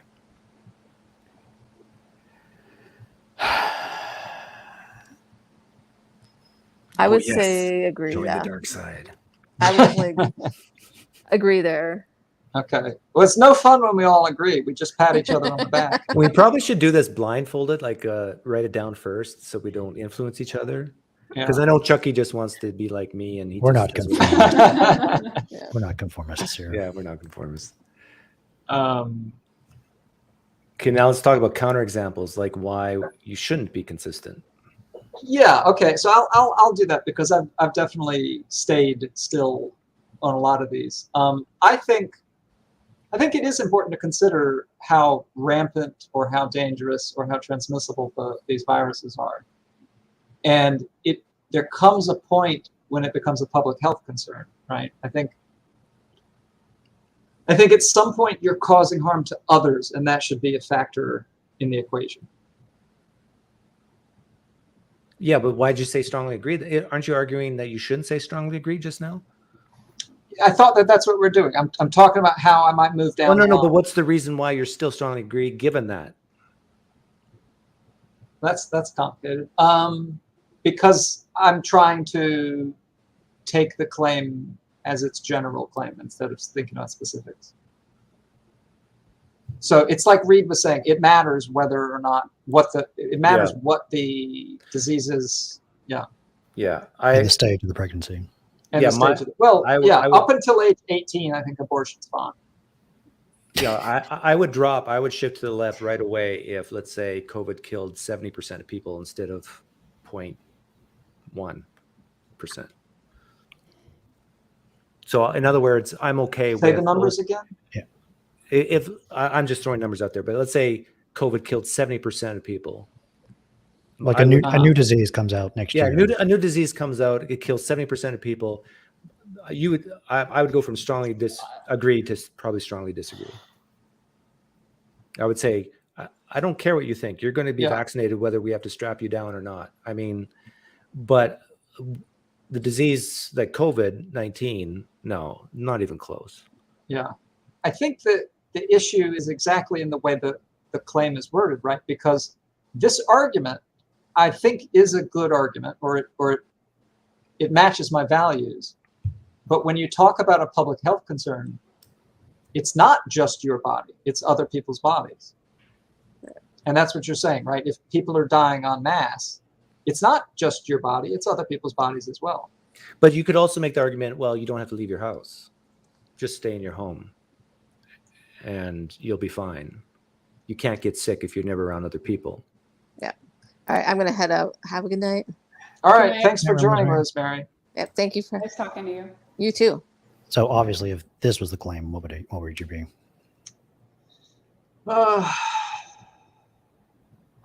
I guess I'm uncomfortable with the way it's worded. I still think it's a good argument, but it misses the fact that your body is not the only relevant body. No, you would shift. That means you would shift left. Like I would go strongly disagree. I still agree that it's consistent. So I maybe I'm just mincing words, but. So where does this number make us move to the right, Doug? I think it has to be over 10% still. Oops. If It was 10%. it was 10%, I probably would still be maybe shift to disagree. Yeah, same. Yeah. Yeah, like the fatality rate. Like, I'm serious. Like, there's so many people who freak out that 0.2% of the population died from COVID. I mean, that's so tiny, and it's mostly old people. You know, that's another thing. If it was a 10% fatality rate for kids between the age of 5 and 15, my answer would change again. But we as a society don't value old people as much as people between the age of 5 and 15. Like, they're my kids. You know, everything changes if it's kids rather than retired people. True. And then there's the argument about long COVID. Well, who cares about fatality? What good is it to live if you're constantly hacking up and can't taste anything? How can you enjoy life? No, that's another argument. Yeah, and it depends on the disease itself. Like, does it kill you within 24 hours and it's virtually painless, or are you like going to be in like severe suffering for a month? Yeah. Do you all see this claim as meaning is a good argument? It's a valid justification. Yeah. I see it as asking about its consistency. Hello, Justin. Hi, Justin. Oh, I was not expecting to show right up. Hi, folks. Welcome. First come, first serve. They're desperate for people. Someone jumped out, and I actually thought there would be someone else waiting here, maybe. What's your take on this claim, or this these array of claims? Well, with this last one, you guys have been adjusting the fatality rate. Right. Yeah. I thought it would be better if we were to compare the two, maybe to think of it more as how effective the vaccine is at stopping catching it, because that way it would line up more with the personal choices of each individual, right? Mm-hmm. Yes. You know, if it was 100% effective, then I think I would be 100% agree. If it was 10% effective at stopping me from getting sick, but 100% effective at preventing transmission, then I think I would be much closer to disagree. That's a good point. So like, yeah, it's like either you can get sick or transmit the disease. Those are two different things.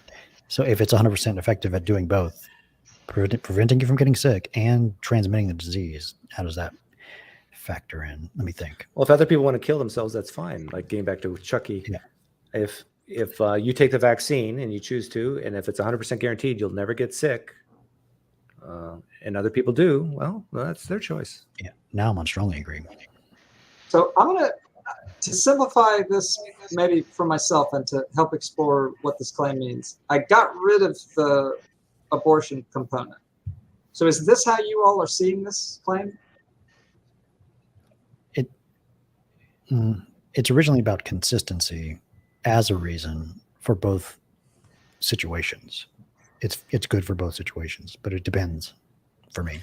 There is a read. I think I can move you left though, because I can make the argument that even if it is 100% effective at preventing sickness and transmission, you should still want society to take it, because what if you break your leg and you need to get it cast on, but you can't get in the hospital because all the people who chose not to get vaccinated are taking up all the hospital beds?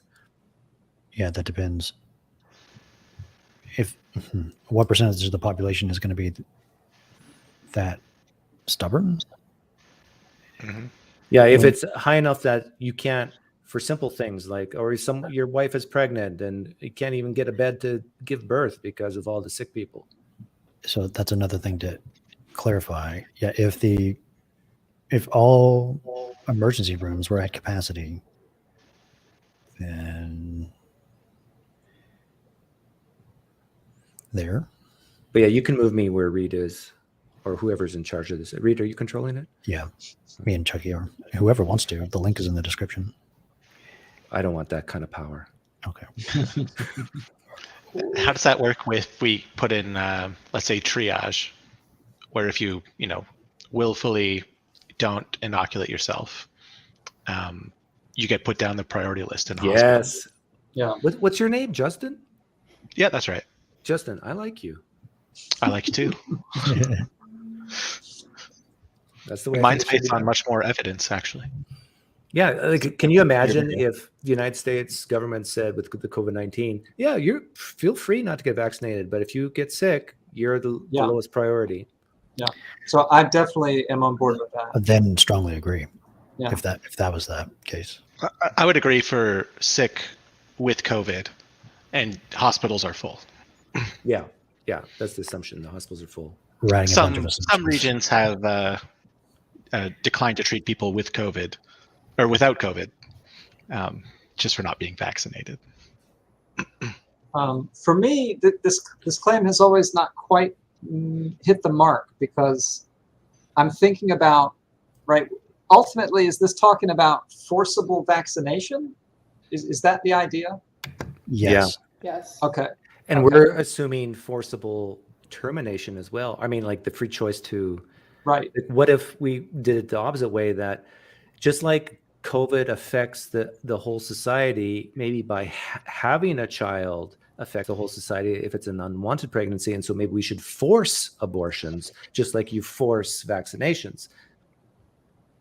I have a hard time imagining ever being okay with the government forcing vaccination. Oh, yeah, me too. I understand. But that would be a similar, a comparable thing. Like if you're saying you should be vaccinated because it affects everyone, well, maybe we should force abortion because it affects everyone. Yeah. Wait a minute. I'm not thinking about forced abortions. I'm thinking just someone does not have to be coerced. Well, if they don't, then wait, I'm confused.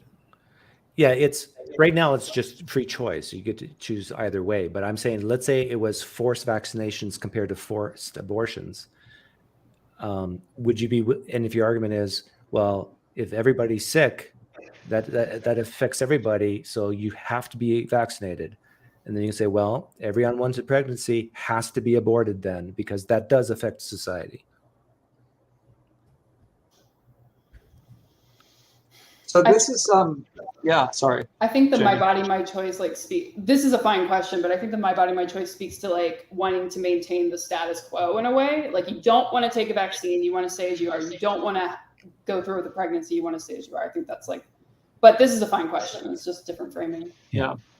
So related to this on the abortion side, if anybody's read Freakonomics, they make the argument that widely available abortion in the 70s led to dramatically reduced crime 20 years later because Yep. there are fewer unwanted pregnancies. Yep. And so maybe we should be forcibly aborting unwanted pregnancies in order to help society. That's what I just said. There's an Chip. easier way of doing Okay, that, yeah. which is tying men's tubes or whatever it is. Oh yeah, we just That's forcibly easier tie than- men's tubes. Yeah.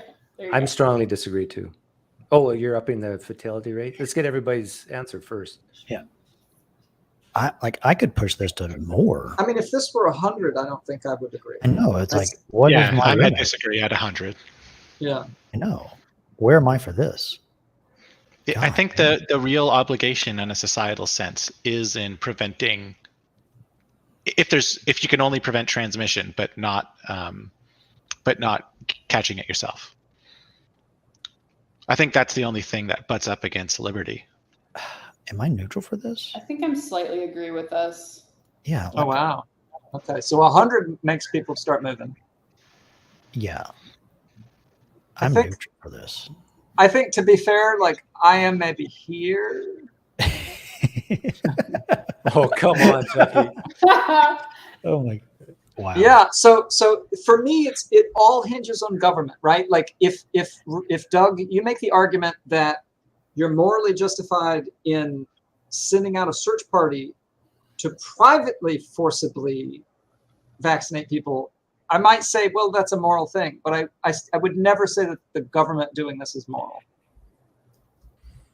I'm thinking What is that? it Transmission. might be a great opportunity to walk into extinction hand in hand. I mean, how bad could it be? Save the planet, right? Let's all die together. Well, you did agree we don't need to save species from extinction earlier. Yeah, exactly. And again, like, is the fatality rate, is it a painful death, or because like you're gone? What is that R number that's greater than 1? It's like transmissibility rate or something. Yeah. Like it's highly infectious. Yeah. Would this really put humanity at risk, though? So long as that's effective, I would imagine most people will take it voluntarily. No. Yes, exactly. Yeah. Like I think and this gets into my whole philosophy. I don't think people need the government to tell most of them to take this vaccine. Even with COVID, as low as the mortality rate is, we have something like 70% acceptance of the vaccine, 70% willing injection of the vaccine. Initially, but the boosters are way down, I think. Well, perhaps, but Yeah. If there were a disease where it was 100% fatality rate, I don't imagine the government needing to get involved. Yeah, And you're the right. and the vaccine's 100% effective at preventing harm from the disease and transmission. Right. Like look, there are going to be 5% of people who still refuse to take it, and I say let them die. This would move me to disagree. That was a good point, Justin. That's true. I think in a realistic scenario, most people would take it. So Yeah, I would be disagree too here. I would Okay, say I would go with Chucky. Yeah, I'll go with Chucky too. Hey, converts. So yeah, it depends on the effectiveness of the vaccine then. Because Chucky makes a good point. Like maybe we want the stupid people to die. Thinning of the herd. Yeah. Yeah. What about, people with heritable, how do you say that word? Heritable? Heritable.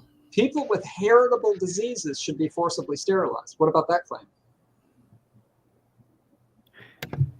Like what type? It depends on the disease, right? Well, Are we done with this claim though? Anything? oh, sorry. Yeah. Yeah, I think we're done. Yeah, this is like infectious suicidality though with this situation. And again, Is let that them consistent with what I was let saying them do before? it. Yeah. So what was your question? What was the new claim? I think you wanted them in rooms, Reed. Oh, the- sterilization if, let's say it's for sure that your child will be Down syndrome or something? Down syndrome, or maybe something like what's that horrible lung disease, cystic fibrosis, where they live quite an unpleasant life. Is this the government then also forcing it? Yeah. Yeah.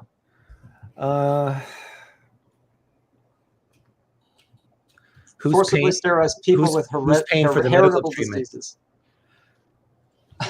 Right. Who's See, paying for the syringes? That's the thing. Like the United States doesn't have universal health care, so that changes your answer. If I'm to be forced to pay for someone's disease that could be easily prevented, that's a tougher sell, to do that. What is the claim? Here, let me edit it. the government should be allowed to. What do you think, Reed? The government should be allowed to forcibly I'm neutral. sterilize people with inheritable. With heritable, Heritable. severe disabilities. Yeah. I disagree, I think, because I think nature has kind of taken care of this in the important cases. I'd slightly disagree. What does that mean? Forcibly sterile. How do you know? You prevent people from having babies. So basically, let's say you do a genetic testing and you know that if this person grows up and has kids, that their kids are going to have this terrible, terrible, terrible disease that will cost society a ton of money to fix and to treat. And so we sterilize you at birth, and that solves the problem. Yeah. Or maybe there's a licensing situation. It doesn't have to be medical. You could say you have to have a license to have a baby, and if you don't, you go to jail. Oh, did you see my live stream, Chuck? I talked about that. I never watch you, Doug. I helped make a movie. I was the assistant editor and a producer on the movie called The Perfect 46. It was about this. Okay. You could go on like a dating website and you have your genetic information with you, and it pairs you with your best potential mate. Oh wow! Genetically, if you wanted to, but this is a similar. Yeah. If let's say 50 years from now we have universal health care in the United States, I would go to slightly agree. That blows my mind, Doug. Why? Because I'm paying then. Okay, yeah, no, I understand. I understand where you're coming from. And this But- is but an then- argument against Oh, go ahead. I would say that's an argument against universal health care. Yeah, well, it is. Yeah. Well, it depends on on the match between the two people. Some matches between people may not. But we're assuming Sure, but we're there's assuming there will some- always be a match, and that Yeah. always lead to bad things. regardless of some who diseases- you are with. Mate with, yeah. There's some diseases where only one parent needs to This have is a truly hypothetical. It probably wouldn't happen really. Okay, well then, Yeah, or even then, I mean, are you really okay with a 1 in 4 chance of somebody having a horrible disease? well, That's a good point, Juggy. yeah. Yeah. There are better ways of, I mean, catching it in pregnancy would be better, I think. Like that's where it's like, do we just want to make sure they can never have children? We could just catch it in pregnancy. So the government should get involved in the abortion business. If it came to this, yeah. But I Interesting. don't quite think it should come to this anyway. So would it change any of your minds if it was a licensing situation versus a medical procedure? So you should have to get a license in order to have a child, and if and part of that licensing process is to be tested for heritable disease. That would change my mind. It would. But then you'd wind up going to jail for having a child. Well, what if the license came with them like testing the pregnancy, you know, like license, but if you get pregnant, we got to test it. You know, what if there was some sort of stipulation on the license? Yeah, I guess it comes down to if you get the license, if you get the tests and you still have the baby, what are the punishment? What's the punishment? And I would say, I have a different take on this. If we come from it from a similar perspective to how I think some of us were on the 100% effective vaccine, what kind of person is going to choose to have a child, their own child, that's going to cause them to suffer whatever it is that they're suffering, knowing that will happen? God. Again, I think this is a low risk proposition in terms of how I it disagree will with actually you, come to I'm happen. not so sure. First time I disagree with you, Justin. It's because of the religious nature of the United States. At least there's a lot of people who would say, no, you have to do it no matter what, because God's going to frown at you if you don't. I mean, you sterilize? No, you got to make image bearers for Christ. There's a lot of religious people in the U.S. who would still have a child that would suffer greatly because the reward is in heaven. It butts up against maybe one of these fundamental claims, which is, what is the value in a life filled with suffering? Not even a claim, but a question.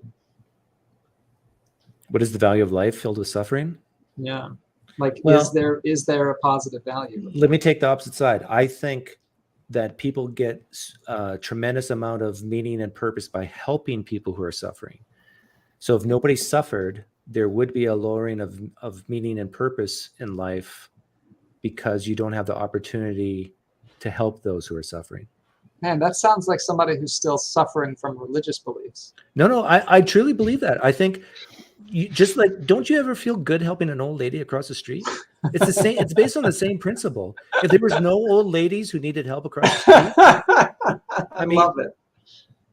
And say the Down syndrome kids, like I had a Down syndrome cousin, and he was the happiest cousin I had. Sure. And it was infectious, his happiness. I find it hard to imagine, like what I'm hearing you say. Let me try to restate what I'm hearing you say. What I'm hearing Just you agree say, with me, Chucky, and then we can move on. if only it were so easy, right? What I'm hearing you say is that some suffering, Yes, is beneficial to society, and yes, therefore it should not be our goal to eliminate suffering. yes. Going to the gym is suffering. Don't you want strong muscles, Chucky? I suppose. Yeah. Suffering. I do agree with the Christians who make this argument that suffering, not all suffering is bad. It builds moral character. I agree with them. It's the gratuitous suffering is where the problem is. I feel like this is an argument without teeth. Like, first, I don't think this is going to eliminate suffering. And I think we would find new ways to suffer, even if we eliminated all the current ways we suffer. I think we're living through evidence of that. Right. We live in a so much more pleasant life than we did 2,000 years ago, and yet we still torture ourselves. Can I introduce a new claim? Yeah. Sure. There should be restrictions to who can have kids just that are greater than the restrictions for buying a home. I don't know how to phrase that better. Restrictions for buying a home should be. The restrictions of having kids should be greater than the restrictions for buying a home. I think you're saying just there should be, because my understanding is right now there aren't. Yeah. Yeah, right now there's not, but I'm taking it further to that. Not only should there be restrictions, but it should be more than the restrictions for buying a home. I'm all the way on the left here. No. All right. Jamie, What? it's up to you. How weird is Doug? I mean, this is hard because I haven't thought about this ever. But I guess that's where it gets fun, right? Where would I put myself? So what kinds of restrictions are you imagining, Doug? Well, for buying a home, usually you have to put down a down payment, and you have to have proof of income. A proof of income. That's a great example. Stable job, what else? We certainly have these kinds of restrictions when it comes to adoption. Yes. Yeah. Very good. Put me at agree. Is that more accurate? Doug, what do you think of the idea that having a child motivates people to achieve some of those things that you mentioned? Have a stable income, kind of. I had a child that turned my life around is a common story.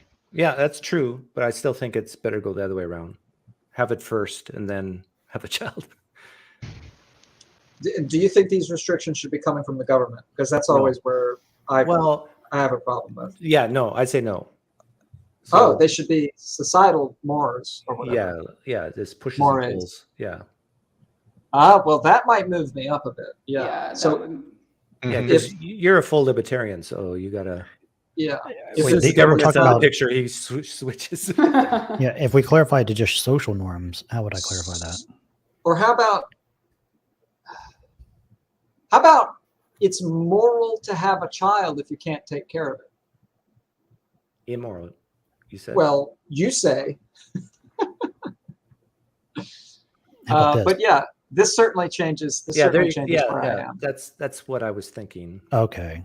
Well, then hang on. I think. Let me go back to neutral and think about it. So I'm not saying like the government's going to put you in jail if you don't do it. I think I'm at least at slightly agree on this. Yeah. I'm strongly agree. Like buying a home is like you can reverse that. You can sell it immediately. Yeah, I'm with Doug. Yeah. I think I might slightly disagree. But so Justin. Oh, interesting. Help me change my mind here because I'm a strong agree here. Not strongly agree, but I'm agree. What would push me left? What should? Yeah. What should convince me I should go further to the left? Just what are your reasons? Yeah. A strong one, I think, is still liberty. I think the initial investment for a child is probably less than buying a home. Really? Initial? Well, what about total? Yeah, from 0 to 18, it's about the same price as a home, isn't it? And that goes, I agree with you. But that goes with my thought that having a child is a strong impetus for growth in individuals. I think that's a very strong factor. True. Yeah. I knew somebody who was addicted to heroin and had a child and turned her life around. But Justin, can someone have a child and it turns their life around for the worst? You see that often, don't we? Maybe most of the time. Sure. I have the feeling that those cases exist, but they're less about access to resources, which I think is how this is being framed, and more about the personalities of the individual parents. a trope is raised by narcissists. My mother ruined my life. And that's not a resource restriction. What's the leading cause of divorce in this country, which impacts kids greatly? Oh, I don't know that. Money? It's financial stress. Yeah. What are the social norms for buying a home? Yeah. Could we maybe just reword this to the social norms for having children should be positive or The claim's good. That makes sense. I mean, what social norms are there for having a home? 20% down. Oh, it's okay. Those aren't social norms. That's the problem. Well, it is social norms because it's not government. That's what I mean. It's still not government. All right. It's like mortgage companies. You should not get a $10 million loan for a mansion for $10 million with no, Okay. Yeah, that's fair. like nothing. That's fair. If you could do that. Like you can irresponsibly buy a home and you can irresponsibly have children. So this is what I said on my live stream, and so I'm focusing on Justin and Jamie, the Jays here. I'm trying to shift them to the right. Imagine every child born in the United States is born to the laborious and expensive process of in vitro fertilization. So every child born in the United States is severely planned for, thought out. There's 0 unwanted pregnancies. What do you think that will do to poverty rates and crime rates in this country? I think those will probably improve. I think population rates would plummet. Right. Because I don't think that's an accessible option for most people. I'm not certain that taking away childbearing from those people is an appropriate course of action. But does the fact that poverty and crime would drop move you to the right? If it could happen independently of the other thing, yeah, I would, but I don't think that's possible. I'm all the way, and I want to be in strongly agree, by the way. Okay. I'm not neutral. Okay. Thank you. Sure. So if the only thing it did Justin. was improve like social outcomes, like these broad scale social outcomes, I think I would be for it. I'm just not certain that would be the result Okay, of the that's IVF actually what I was. plan. Let's say it That's was what I the was result gonna though. ask. Like, let's say you would, like, it would definitely would lower crime and poverty, and it definitely would lower the reproductive rates. That still doesn't change you. I think it would be wrong to effectively say that, if I understand, poor people can't breed. Because Is that a misqualification of your statement about IVF being very laborious and expensive? And yeah, well, no, poor people could still reproduce, but they would have to basically have GoFundMe. They would have to plan for it.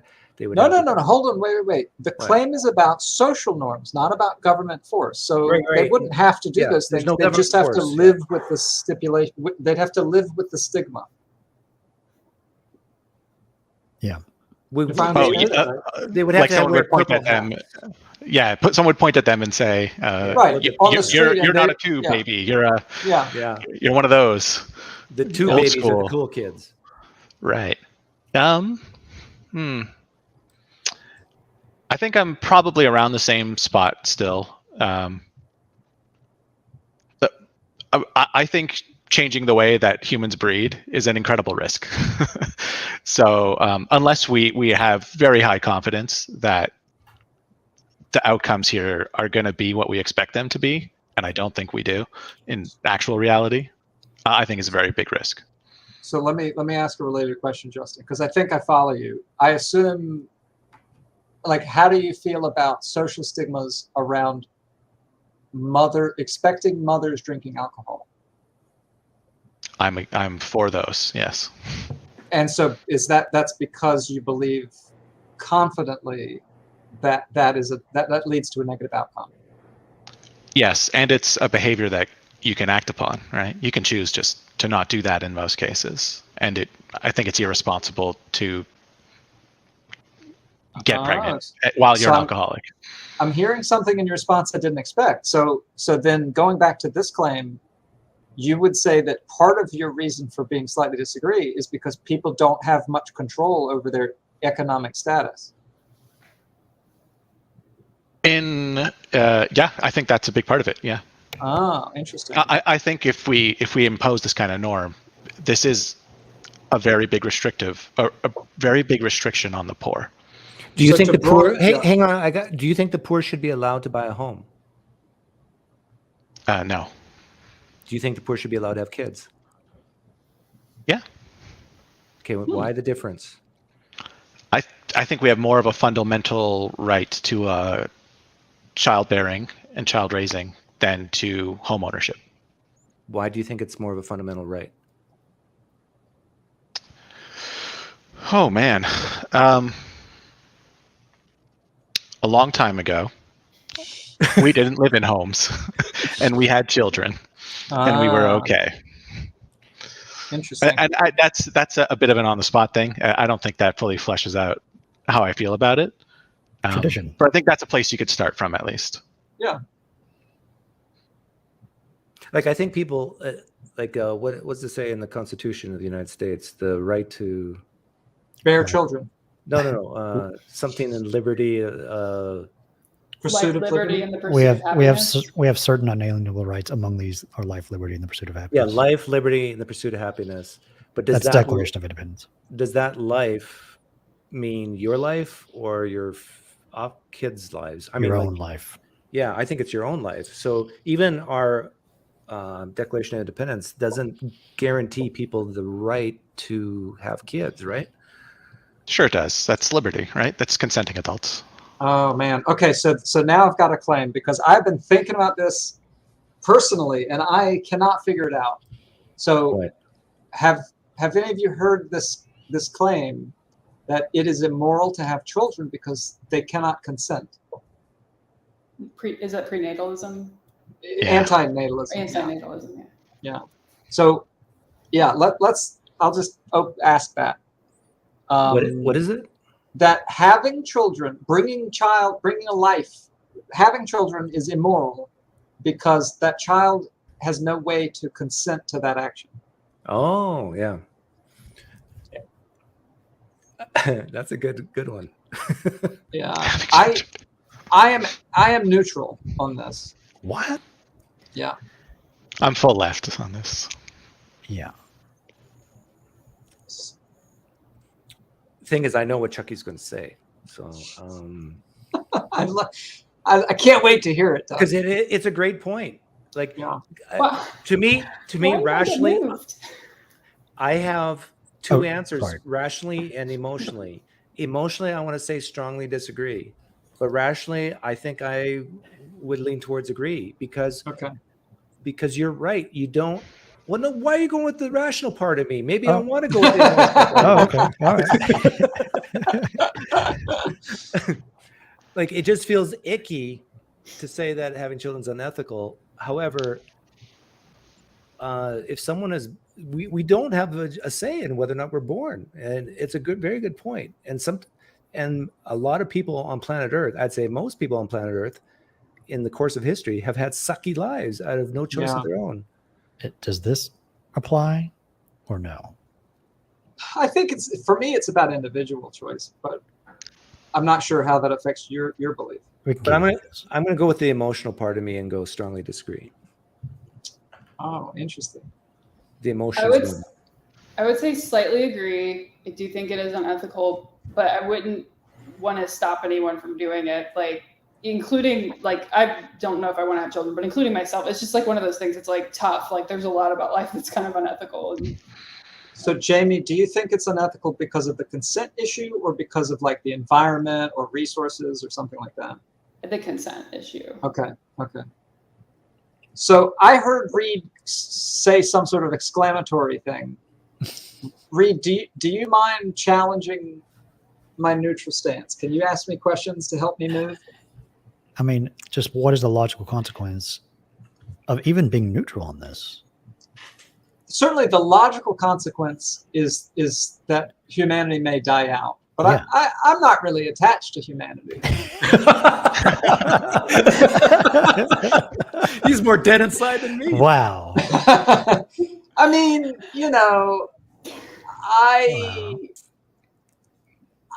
I'm more interested in my lifetime and You're selfish.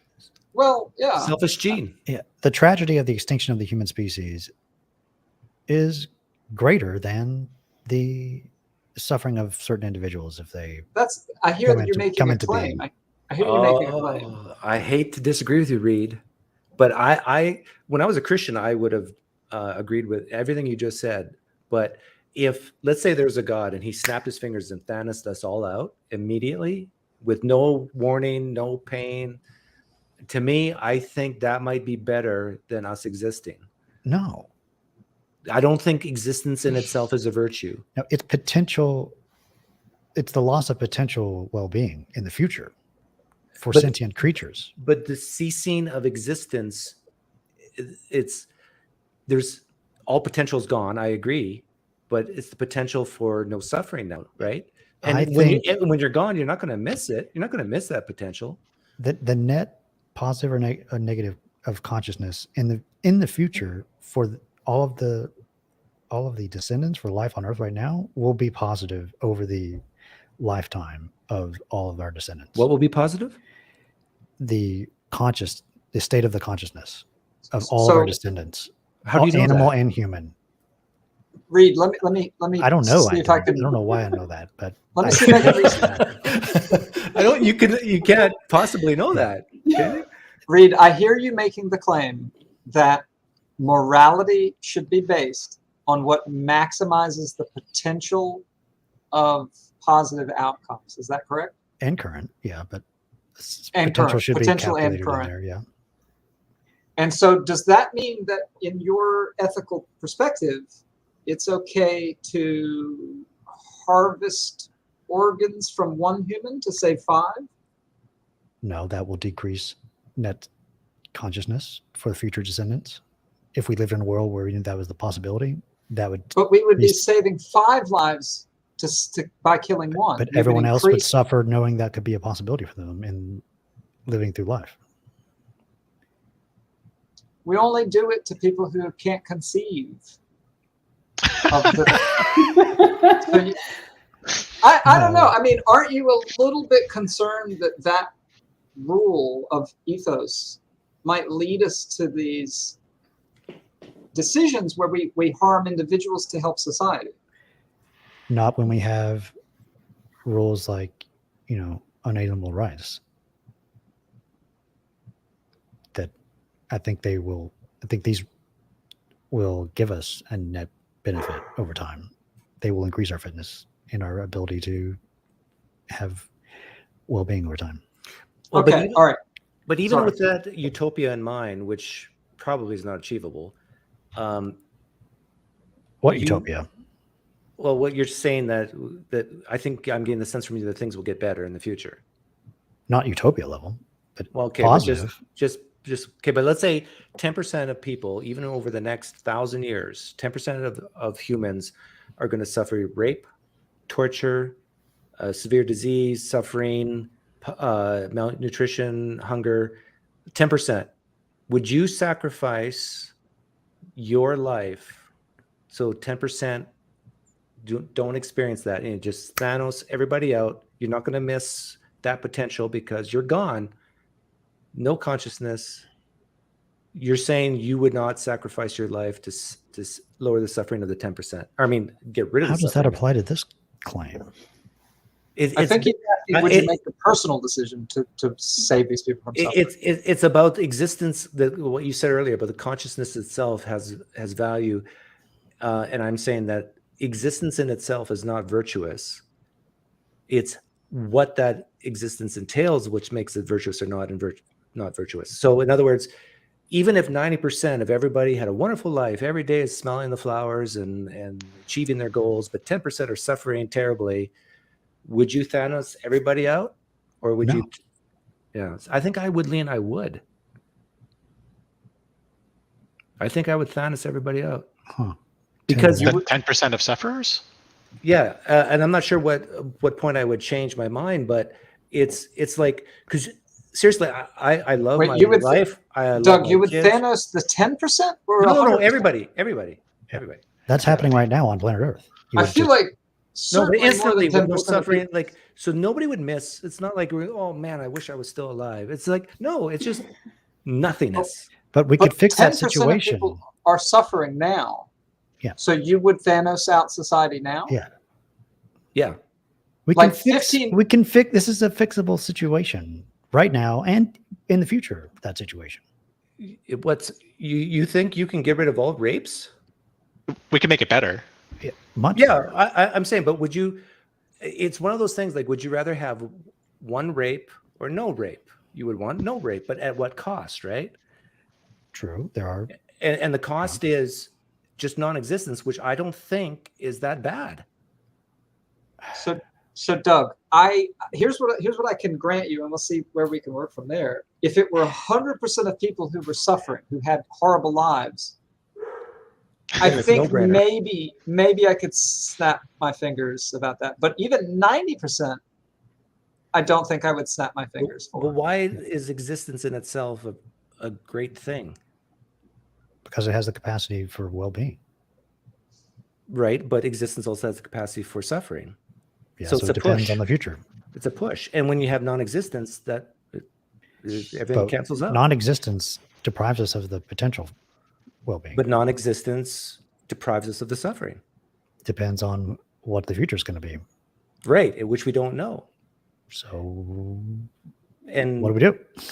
see, this is the point. Like whatever argument one could make that existence is great and fine, someone could say, no, like we don't know what's in our future. Yeah. And So- for me, the key is the fact that when I say non-existence, I mean there's nothing, no consciousness whatsoever. It's not like anybody's going to regret the decision. It's just done. I believe Doug, why not? You don't make that decision for yourself. Right. No, I wouldn't make that decision. No. Yeah. Well, I mean, I think we all have a preference for existence. Right. Yeah. And I think I'm programmed. Like I'm saying like a third party, like a Thanos, just snaps his fingers, boom.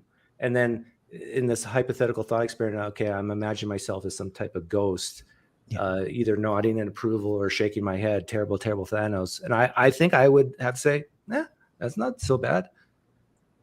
All right, so I'm going to try to take a crack at writing this claim. The claim is at a certain amount of suffering, it would be better. Oh, no, you're off to a bad start. It would be better off for nothing to exist. Is that what you're saying, Doug? Sort of, yeah. I guess the better claim would be that existence in itself is not virtuous. virtuous has value. Yeah, that's what I mean. Yeah, like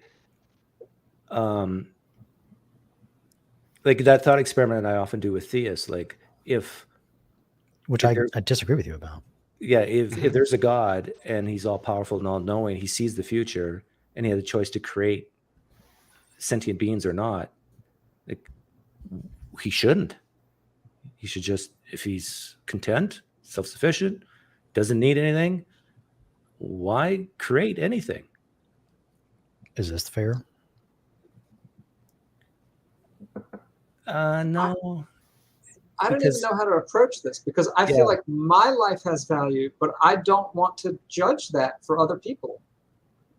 I don't want to decide whether other people's have lives. No, but nobody's no people are deciding this. This is in the thought experiment. It's basically think of a god or a Thanos figure who just snaps his finger and everybody's gone. So it's not like anybody is forcing their will on anybody else. Thanos is forcing his will. But he's not human. Like it's and nobody knows.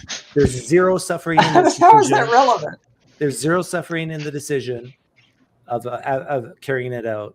It's just poof, people are gone. How is I don't think I want to die by human or Thanos, though. Exactly, yeah. How does it matter that he's half crab, half snake? Like, it doesn't matter that he's not human. Why does it matter if he is? I don't think it does matter. Yeah, exactly. Sorry, Jamie. Oh, it's fine. I'm about to kind of like zig a little bit, but just on the off chance that it's helpful. There's a short story called The Ones Who Walk Away from Omelas by Ursula Le Guin, who's like a really esteemed sci-fi writer.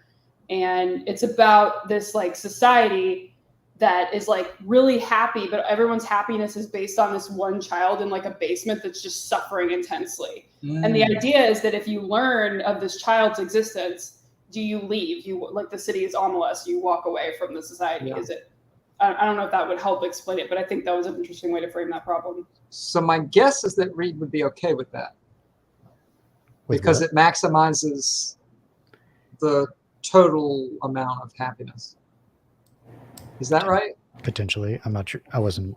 Yeah. So the idea is that if we can make a society into a utopia by making one child suffer, would you be okay with that? No. Oh, Uh-oh. But I think that contradicts. Yeah, like, that contradicts yourself, Reed, because you're saying you're willing that you would not allow you wouldn't kill one child or allow one child to suffer, even if it benefits everybody else. Yeah. The suffering and the well-being and the suffering have to be within the constraints of our unalienable rights. If those are violated, then we got a problem, and we need to fix that problem. But we don't have unalienable rights, do we? Yeah, we do. But the humans, but humans just made that up, right? There are arguments for them. I think More Reed's- arguments. It's almost like you're rationally saying debated. people should have a chance. Like the kid in the basement doesn't have a chance. Like you want everyone to sort of have a chance to not suffer in a way. Like that's the inalienable So- rights. it's back to opportunity. Everyone should have opportunity, including the child in the basement. Yeah. Okay. Wait, so Reed, if you were God and you saw 90% species extinct, severe pain and suffering, like millions of years of evolution, you would still have created? Wait, what? Yeah. See, if I don't know the future though. But No, you're God. You know the future. You saw all the when pain when it's all suffering, done, all the and birth over? pains, and yeah, you see where it goes. And let's say it doesn't go to utopia, but it just let's say even it gets better. when it's all done and over, what would the ratio have to be? 2 to 1. Positive well-being. So you would allow Anything- one rape as long as 2 other people are happy? I don't know. See, maybe it is a ratio thing. Like if it 99.9% just had the ideal perfect life, everybody's happy, peaceful, content, and it's just 0.1%, then yeah. But it's nowhere close to that throughout the history of mankind.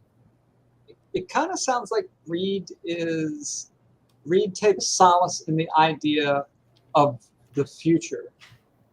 Like, I keep hearing Reed talk about, like, it's okay for suffering to be temporary, maybe, if it improved or if it has the chance to improve in the future. Is that kind of where you're coming from? Yeah. Okay. So, like, maybe the way you think about it is the future is going to continue for a very long time. So all the suffering now is just not that big of a deal. Right. I think that's true within individuals' lives too, right? Even the people who suffer, they, for the most part, choose to continue to live, right? So they value their own Bone life. cancer in children. Well, that's Yeah, what I'm not we're- saying I want that to happen, but I mean, But- not all suffering means that it's not a life worth living just because you've suffered. Right? That Just alone, sort of- I'm dead serious. That alone, if I was Thanos, poof, gone. To No more steal- bone cancer in children. I'm going to try to take Reed's position and argue against you, Doug. Like, if the universe continues to exist for another, 5 billion years, and most of that time is spent in perfect utopia with, trillions and trillions of conscious entities who enjoy life, is a couple thousand kids with bone cancer really that big of a deal? Like the human part of me. Do I have a non-human part? Our crab. Yeah, say like I'm just like Reed. Like, yeah, we got potential and things will get better. Let's have hope. Let's keep moving forwards. Yeah, and we're programmed via evolution to survive and keep going through. But I'm saying that that if we were all gone tomorrow and nobody saw it coming, and all sentient life in the universe, in fact, is just gone, so what? I think our blocks are grouped up or something. I can't ungroup them. Oh, have what? I can't Oh, sorry. move Chucky individually. There we go. Right? Is Like this the really, claim? what's the big deal? If we all vaporize tomorrow, every sentient being in the universe vaporized tomorrow and nobody saw it coming, poof, we're gone. Like, what's the big deal? We could be under that ratio at this point in history. No, but so what if I don't get to play poker again? I'm not going to miss it. I'm gone. Yeah. You I hear can't what look at you're it from saying, that point. You but- can't look at it from the individual point of view. You have to look at it from the God's eye point of view. Okay, even in the God's eye point of view, all suffering gone, all good stuff gone, but just gone. Well, gone. okay. How about this? Forget all this pie in the sky stuff. Let me ask you a specific question, Doug. Is there how big is the amount of suffering you personally would have to go through before you'd want to not exist? Is it like tiny or is it large? No, if I got diagnosed with stage 4 cancer tomorrow, I seriously don't think I would choose chemo. I just go. But I heard you say earlier talking about 10%. Like, has 10% of your life been shitty? No, less. I've had a good life. Okay. Very good life. If 10% of your life were shitty, would you want to be poofed out of existence? I don't know. It depends. I can't really like what would bone that cancer. Yeah, percentage- maybe. Just unemployed. Maybe not. Like, it depends on the level of shittiness. But my point is I that think for me, my life would, even if my life were shitty, the good parts would out. Even if it's really shitty, I still want to continue to live. why? I mean, that's a hard question. It's because you're programmed to, right? Through evolution. Perhaps, but Yeah. that's the state. That's the state that I exist in. I want to live. And I want to live too. But the point is that if we were all Thanosed out, all this becomes moot, right? It's like our desires, our hopes, our dreams, who cares? It's just we're gone. That would be a tragedy. Why? Why look at it from the after perspective and not the before? See, I'm saying it's not neither a tragedy nor a good thing. I'm saying it's completely neutral. It's just we're here and then we're gone. But surely you would say everything is completely neutral then, right? There's no way to objectively judge anything. No. When we're alive, no, things are not neutral because of our consciousness that we can experience pain, we can experience happiness. But if we're gone, then there is no, it is truly, from the Thanos perspective, truly neutral. I think that's the thing that I would want to challenge you about. I would argue that a better way to look at it is that your suffering now, as you perceive it, is actually neutral. It's actually meaningless. My suffering? Yeah. No, that's where you find meaning, is in suffering. But we still don't want to go through it, right? It's exactly what I said earlier. We can go through suffering and build moral character. We can learn from it. But you're not going to miss the gratuitous suffering for sure. And it is completely, we're gone. It's just. And the potential is gone too. Yeah, but why is that bad? That's what bad means. I feel like of all the things we've talked about, this is the one where we understand each other least. I think we understand the topic least here. Like, it's hard to grapple with non-existence. It's hard to grapple. Yeah, with it is. non-existence, It is. yeah. It's hard to even imagine it. But I remember being asked this question by an atheist woman when I was an undergraduate, and I was a Christian, a hardcore Christian at the time. Yeah. And that question bothered me. It's like, she's right. Like, if if we're just Thanos out, like there's no big deal here. It's sure we'd miss out on the potential, but we'd miss out on the suffering. It's a wash. We're It not gonna depends miss on the anything. future. No, there is no there is no future. It's like, why is no future bad?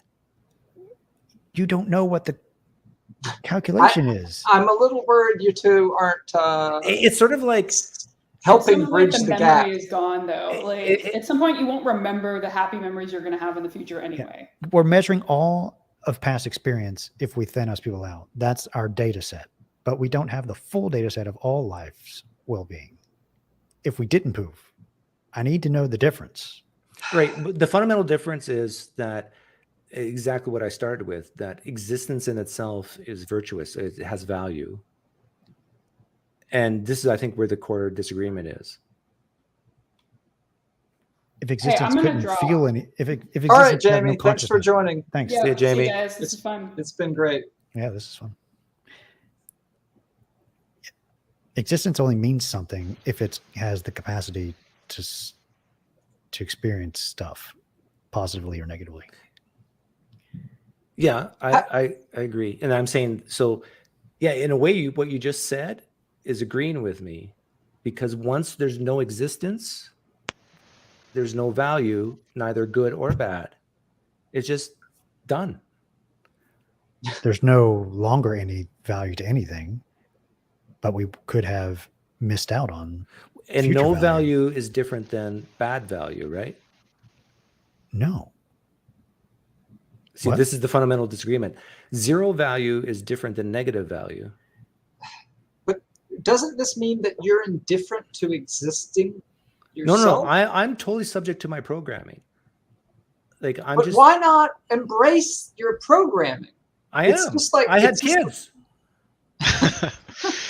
kids. Doug, if you could choose now Right. to have a have future never with been born. no humans, a future with no humans, no suffering, or basically life as it goes on, currently, do you have a preference? Well, yeah, from my own personal experience, my preference is to go on.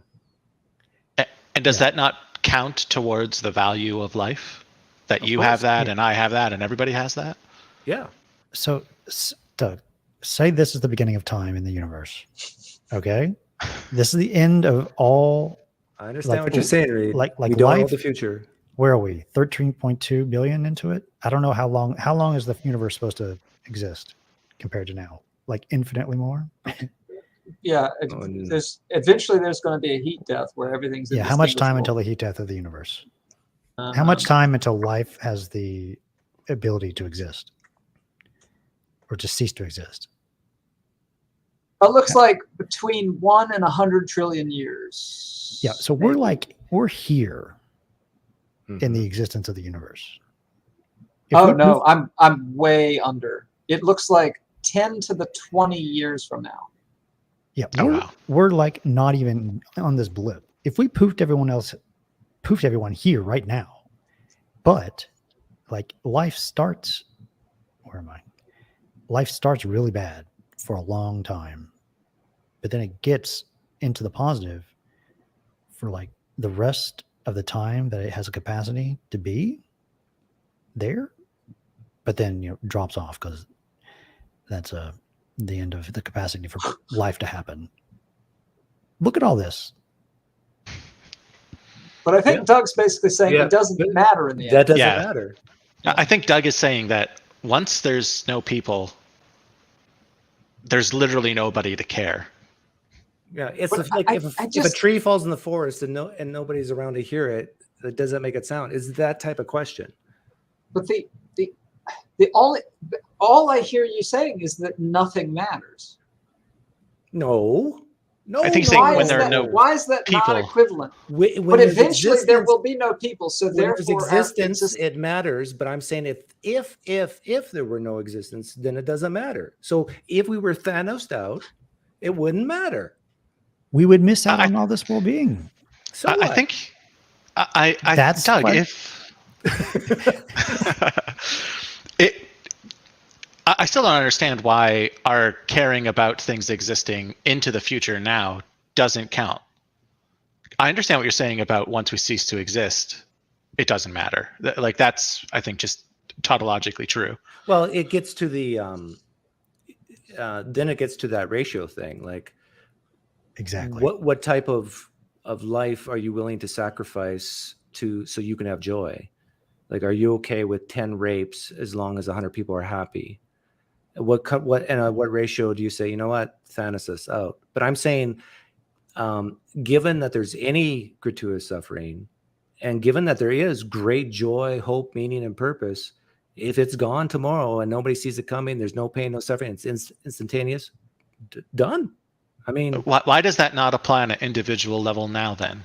Like literally, why is instantaneously killing somebody not okay with that? Not because okay with that perspective. because it affects other people. But eventually those people will also be gone, Doug. Right, Yeah. but there's pain and suffering during that, right? So Yeah, if I were to die, my family would miss me. They Okay. would hurt. Okay, so here's what I'm hearing, and I think that there may be a contradiction here. I'm hearing you say that at the end of the universe, the only thing that matters is past suffering, not past happiness. Nope, I'm not saying that. But I just heard you say that poofing an individual out of existence matters because people will suffer while they live. It matters in my case, yeah. But there's some people who could poof out existence and nobody would miss them. That's true. I think that would still be wrong, right?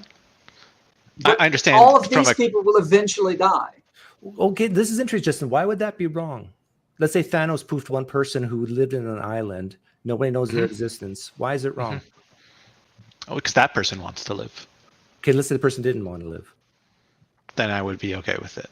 Okay, so it depends on. But the Thanos thing of this- everybody is That's this. you're taking that choice away from everybody. And I think Doug says that Yeah, murdering a hermit is not bad. no, it would be bad if the hermit wants to live. Right. Yeah, so I agree. Well, with that's what the Justin just current said. case of all humanity, if I understand it. Okay, so but if you were to do all humanity, Thanos them out, you would say, well, they wanted to live, so it's Right. bad. Correct. But yet there Am I would be crazy? Well, no, the thing is, it's one of those things saying to make a moral judgment on it where there's absolutely no consequence. Like usually when I think of something being bad or good, it's because I'm a consequentialist. But when you understand. literally poof everybody out of existence, the only consequence is the lack of potential of living. There's no negative consequence other than that. Right. Okay, And I know now- you've been matters. discounting the potential. I think that counts too. But also I think it's also just wrong to Let me ask another people. clarifying question. Does it matter whether we poof them today or tomorrow? No. So then, okay, what's the difference between the poof that is going to happen naturally in 10 to the 20 years Yeah. and the poof that you're talking about now? Nothing. Okay, so then therefore, nothing matters. Surely that's the consequence. Wait, what? What? How'd you get there? It sounds like you're saying, right, poofing people out of existence, that is a neutral action because there's no one to suffer. Am I misstating that part? Well, there's no suffering or good. I mean, Right. Just So it's a neutral action. non-existence has no value. And existence, and I'm saying the existence has no value either. It's Right. completely neutral. But there's a But lot you're of also bad. but you're also agreeing that this is going to eventually happen naturally. Yes. Well, maybe. Who knows? And that it Keep death doesn't of our matter universe. and that it doesn't matter when it happens, whether it's today or tomorrow or 100 years or 1,000 years. It's It doesn't always matter. neutral. Like in the thought experiment of the poofing, Yeah, it's always neutral. That's what I'm hearing you say. It will matter to us if we're living through it. Then it does, like let's say Yellowstone Park blows up tomorrow, and there's a global winter for decades. Yeah, then it does matter. Then it'd be better to be poofed out, Thanos poof us out today rather than tomorrow. Okay. So going back, it matters whether you poof today or tomorrow. In that situation, yes. But why does it matter when at the end of the poofing, these people don't exist anymore? I guess that's Doesn't. where I'm stuck. After the poofing, it doesn't matter. Well, surely we will eventually always be after a poof. Like No, eventually we're going to be there's after no a poof. existence after the poof. Right. Eventually the universe will be in a post-poof state. Right. And all I'm saying in this thought experiment is asking the question, if that poof happened now rather than billions of years from now, what's the problem? Yeah, and you're saying it doesn't matter the time. Yep. Right? You're saying it doesn't matter the time. When Sure, it doesn't matter. And you would but say it will universe- eventually happen naturally. Sure. Okay. So therefore, it's as if it's already happened. I mean, none of this matters from that perspective. That's the conclusion that I get from what you're saying. Okay. What if we poof all life in the universe right now, Earth and potentially otherwhere? Poof all life gone now, but it still has the capacity to evolve life again. Should we poof everything? Is it like an always starting over when it gets bad enough? Do we have like an emergency No, kill in the thought switch? experiment, there's no restart. No reboot. It's poofing everything, even all matter and energy. Yeah. Ooh, okay. Here's another take. How about this? Is it bad to poof a utopia? Wait, read that whole thing. Imagine everyone lives in bliss. eternal bliss. Is it bad to poof everyone? Yeah, this is getting to Reed's ratio thing. Then I would change my mind on it Oh, Why? because they there's no still wouldn't substance. care post poof. They still wouldn't care. That doesn't post-poof. seem to change the fundamental logic. Oh, yeah, you're right. I guess I'm saying my preference would be not as badly to say, hey, I have no problem with it. Like the emotional icky part of me saying, oh yeah, no, we're eternal bliss. And eternal is another part, it never ends, right? But yeah, if it just happened now and there was even in eternal bliss, yeah, after the fact, doesn't matter. Wait, this is a good reductio. If everyone -1 lives in eternal bliss, is it bad to poof everyone? Yeah, this gets to your ratio thing you were saying earlier, Reed.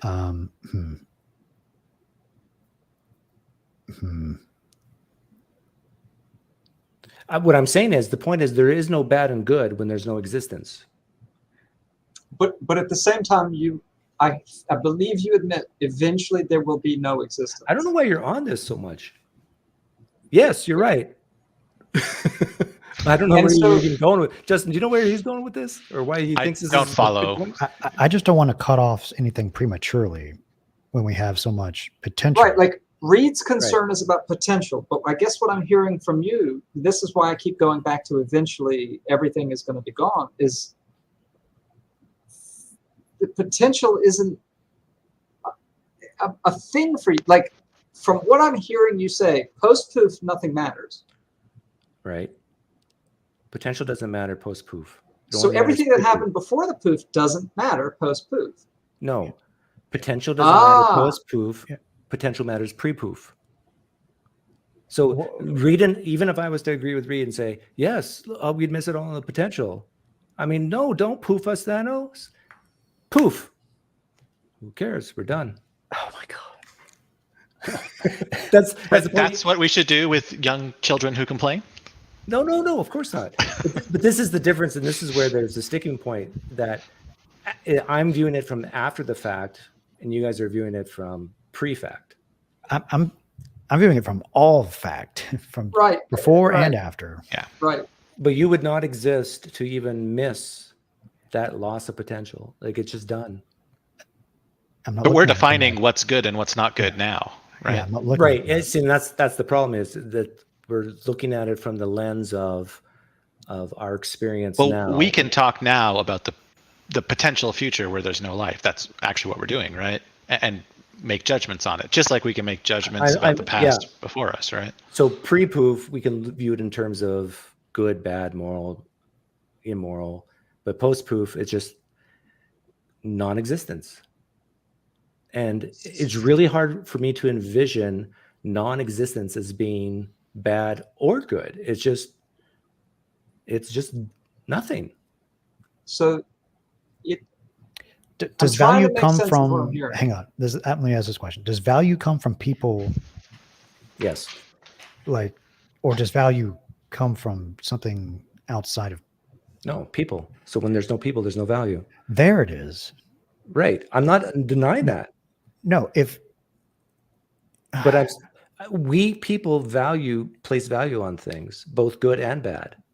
And no, I'm saying post-proof, it's a flat line. no, just consciousness has value, regardless of what we say. This is where we fundamentally disagree. I'm saying that maybe consciousness in itself does not have value.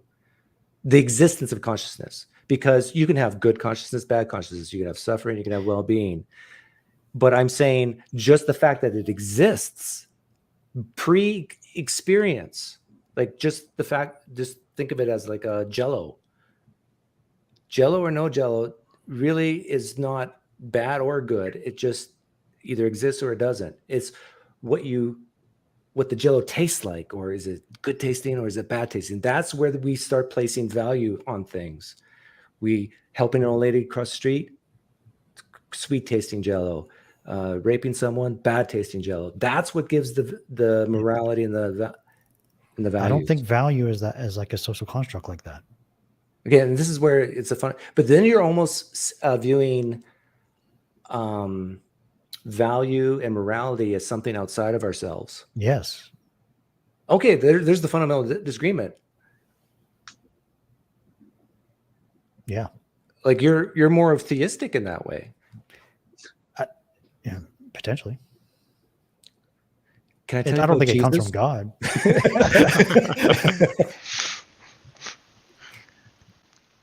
If I saw something in chat from Parhesia, I think somebody can pull it up. This one? Yeah, I'm curious about Doug's view on that. Rank order these worlds: a world where everyone is happy, non-existence. Good questions, Parhesia. World where everyone is sad. Yeah, everyone happy is number one. Non-existence number two. Everyone's sad number three. But why aren't they all at the same level? Because of well-being and suffering, the way I value things, just like Reed. Because there's people to give it value, But what I'm saying is non-existence is neither good nor bad. It's right in the middle. It's neutral. There's no value judgment to be made. And this is where Reed and I disagree. That existence in itself has value. And So, Reed, you would prefer a suffering world to non-existence?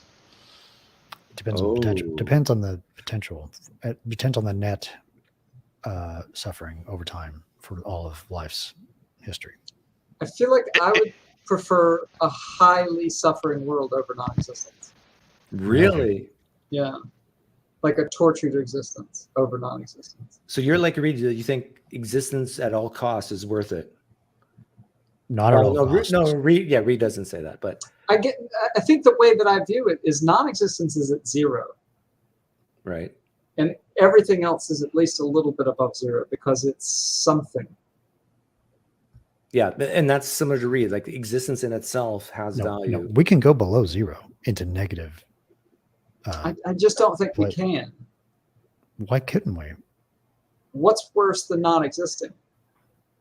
Tortured Being life? tortured.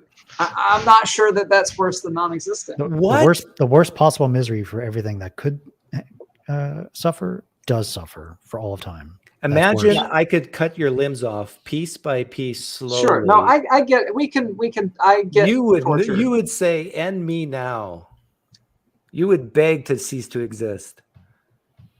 See, but now I feel like I believe there's an equivocation, right? I would choose to end my life.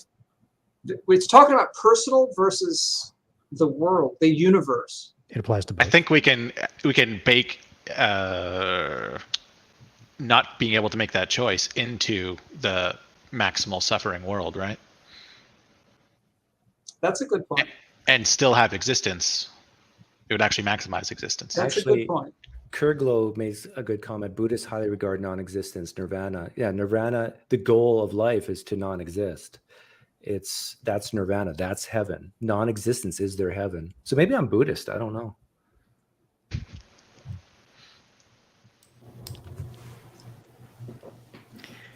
This is the, I think of all the claims we're talking about, this is the one where I'm not even seeing where anyone else is coming from. I think if I think I understand where Doug was coming from earlier about a non-existent population doesn't care about itself because it doesn't exist. And I think I took that to mean from Doug that non-existent was just as good as any other form of existence. But later, Doug, you revealed that you would prefer a happy existence. Oh yeah, yeah. I'm just saying, if a third party god like Thanos poofed us out of existence, none of us would complain about it. None of us would regret it. It's done. And so now the real issue is if we had a say in it, a choice, then it gets to what Reed was saying about the ratios and what would you accept in a world? How much suffering, gratuitous suffering, would you accept? And I don't know. Okay, let's just ask that question. Like, think of the worst possible human suffering, whatever pops in your head. What percentage level would you accept before you would say you were Thanos and just sentient life is gone? You get a number in your head in percent. Let's all at the same. Let's type it in the chat here. We also It have goes bias. to- We So have it goes to negativity what- bias for sure. It's like we value, we don't like bad stuff much more than we like good stuff. I know, but it's the same for all of us. So don't press enter yet, though, Justin. So put in your number. What percent gratuitous suffering? So 100% would mean everybody is having the maximum amount of suffering every day for the rest of their life, for all till the cold heat death So of the universe. All humans for the rest of existence. Yes. Okay. So get a number in your head, and then we'll press enter at the same time. Wait, I feel what? like I'm he's confused. trying to. He's What trying percent- to stave off. What percent gratuitous suffering are you willing to tolerate before you would poof every sentient being? Am I willing to sacrifice for the Yeah, well-being for of the the other people? potential of continuing on. Don't say it out loud. Get a number in your head. No. I think I got my number. I think I have my number as well. Let me know when you're ready. Are we I'm doing good. it in private chat or in the? The private chat, and then we'll reveal it to everybody. Okay. You got it, Reed? Because the public chat is delayed. Yeah, I'm private. You got it, Justin? Yeah. Got it, Reed? Yep. Okay, count of three. We'll hit enter. 1, On 3. 2, 3. Yeah, Justin. Okay. Quite interesting. What did you say? 99%? Yeah. Whoa, see, we're all way different. What? Well, Reed and Justin are, Pretty similar. well, Sort Reed, of. didn't you have 2-to-1 before? Or was that just for the sake of the claim? okay. So for people who can't see this, I said 10%. So over 10%, I'd Yeah. proof. Wait, 0.01 Read? If Yeah. 0.01% of people are suffering, you'd want to poof them out of existence? The thought experiment is we're intentionally putting them in this situation. No. It's What's just- the acceptable level Yeah. of suffering to sustain the rest of humanity, right? Yeah, so let's say you're a god and you're creating a universe. You're not forcing anything, but you just see ahead of time what will happen. And you say, okay, 1% of the time people are going to have gratuitous suffering through their whole life. Do you still create that world? So, Uh, okay. Or do you poof the chat, world? It's already created. Do you poof that world? If For- it's just for a the natural chat. process, we have significantly wild varying orders of magnitude. So it I goes said from- 10%. Chucky said No, 99. let's go in order. It goes from Reed at 0.01% to Justin at less than 1% to Doug at 10% to me at 99%. And I'm not sure if we answered the same question necessarily. Yeah, Chucky, I'm not convinced we're understanding yeah. each other. No, 'cause- this is like we're sacrificing people intentionally for the good of other people. It's not like just a after the fact calculation. So So I definitely thought of it as an after the fact calculation. So I said 10%. But I'm which not means sure that really if I was changes Thanos and I saw that bump up to 11, poof, everybody's gone. That's Because what that after the means. fact is maybe there. I don't know. So I would say Okay. a Okay. 9-to-1 ratio of Thanos seeing what's happening. And so if Chucky understood it right, he would say Thanos wouldn't poof anybody at all or the whole world unless it got 99% gratuitous suffering. Yeah, I guess the way that I think of it, and I'm not really strongly attached to this, but I imagine that even if the vast majority of existence is suffering, some good still outweighs all that suffering. Yeah, and you're consistent because you said, what did you say before? That Tortured existence. you'd rather be tortured than not exist. Yeah. I should maybe. Do you know a good counselor, psychologist?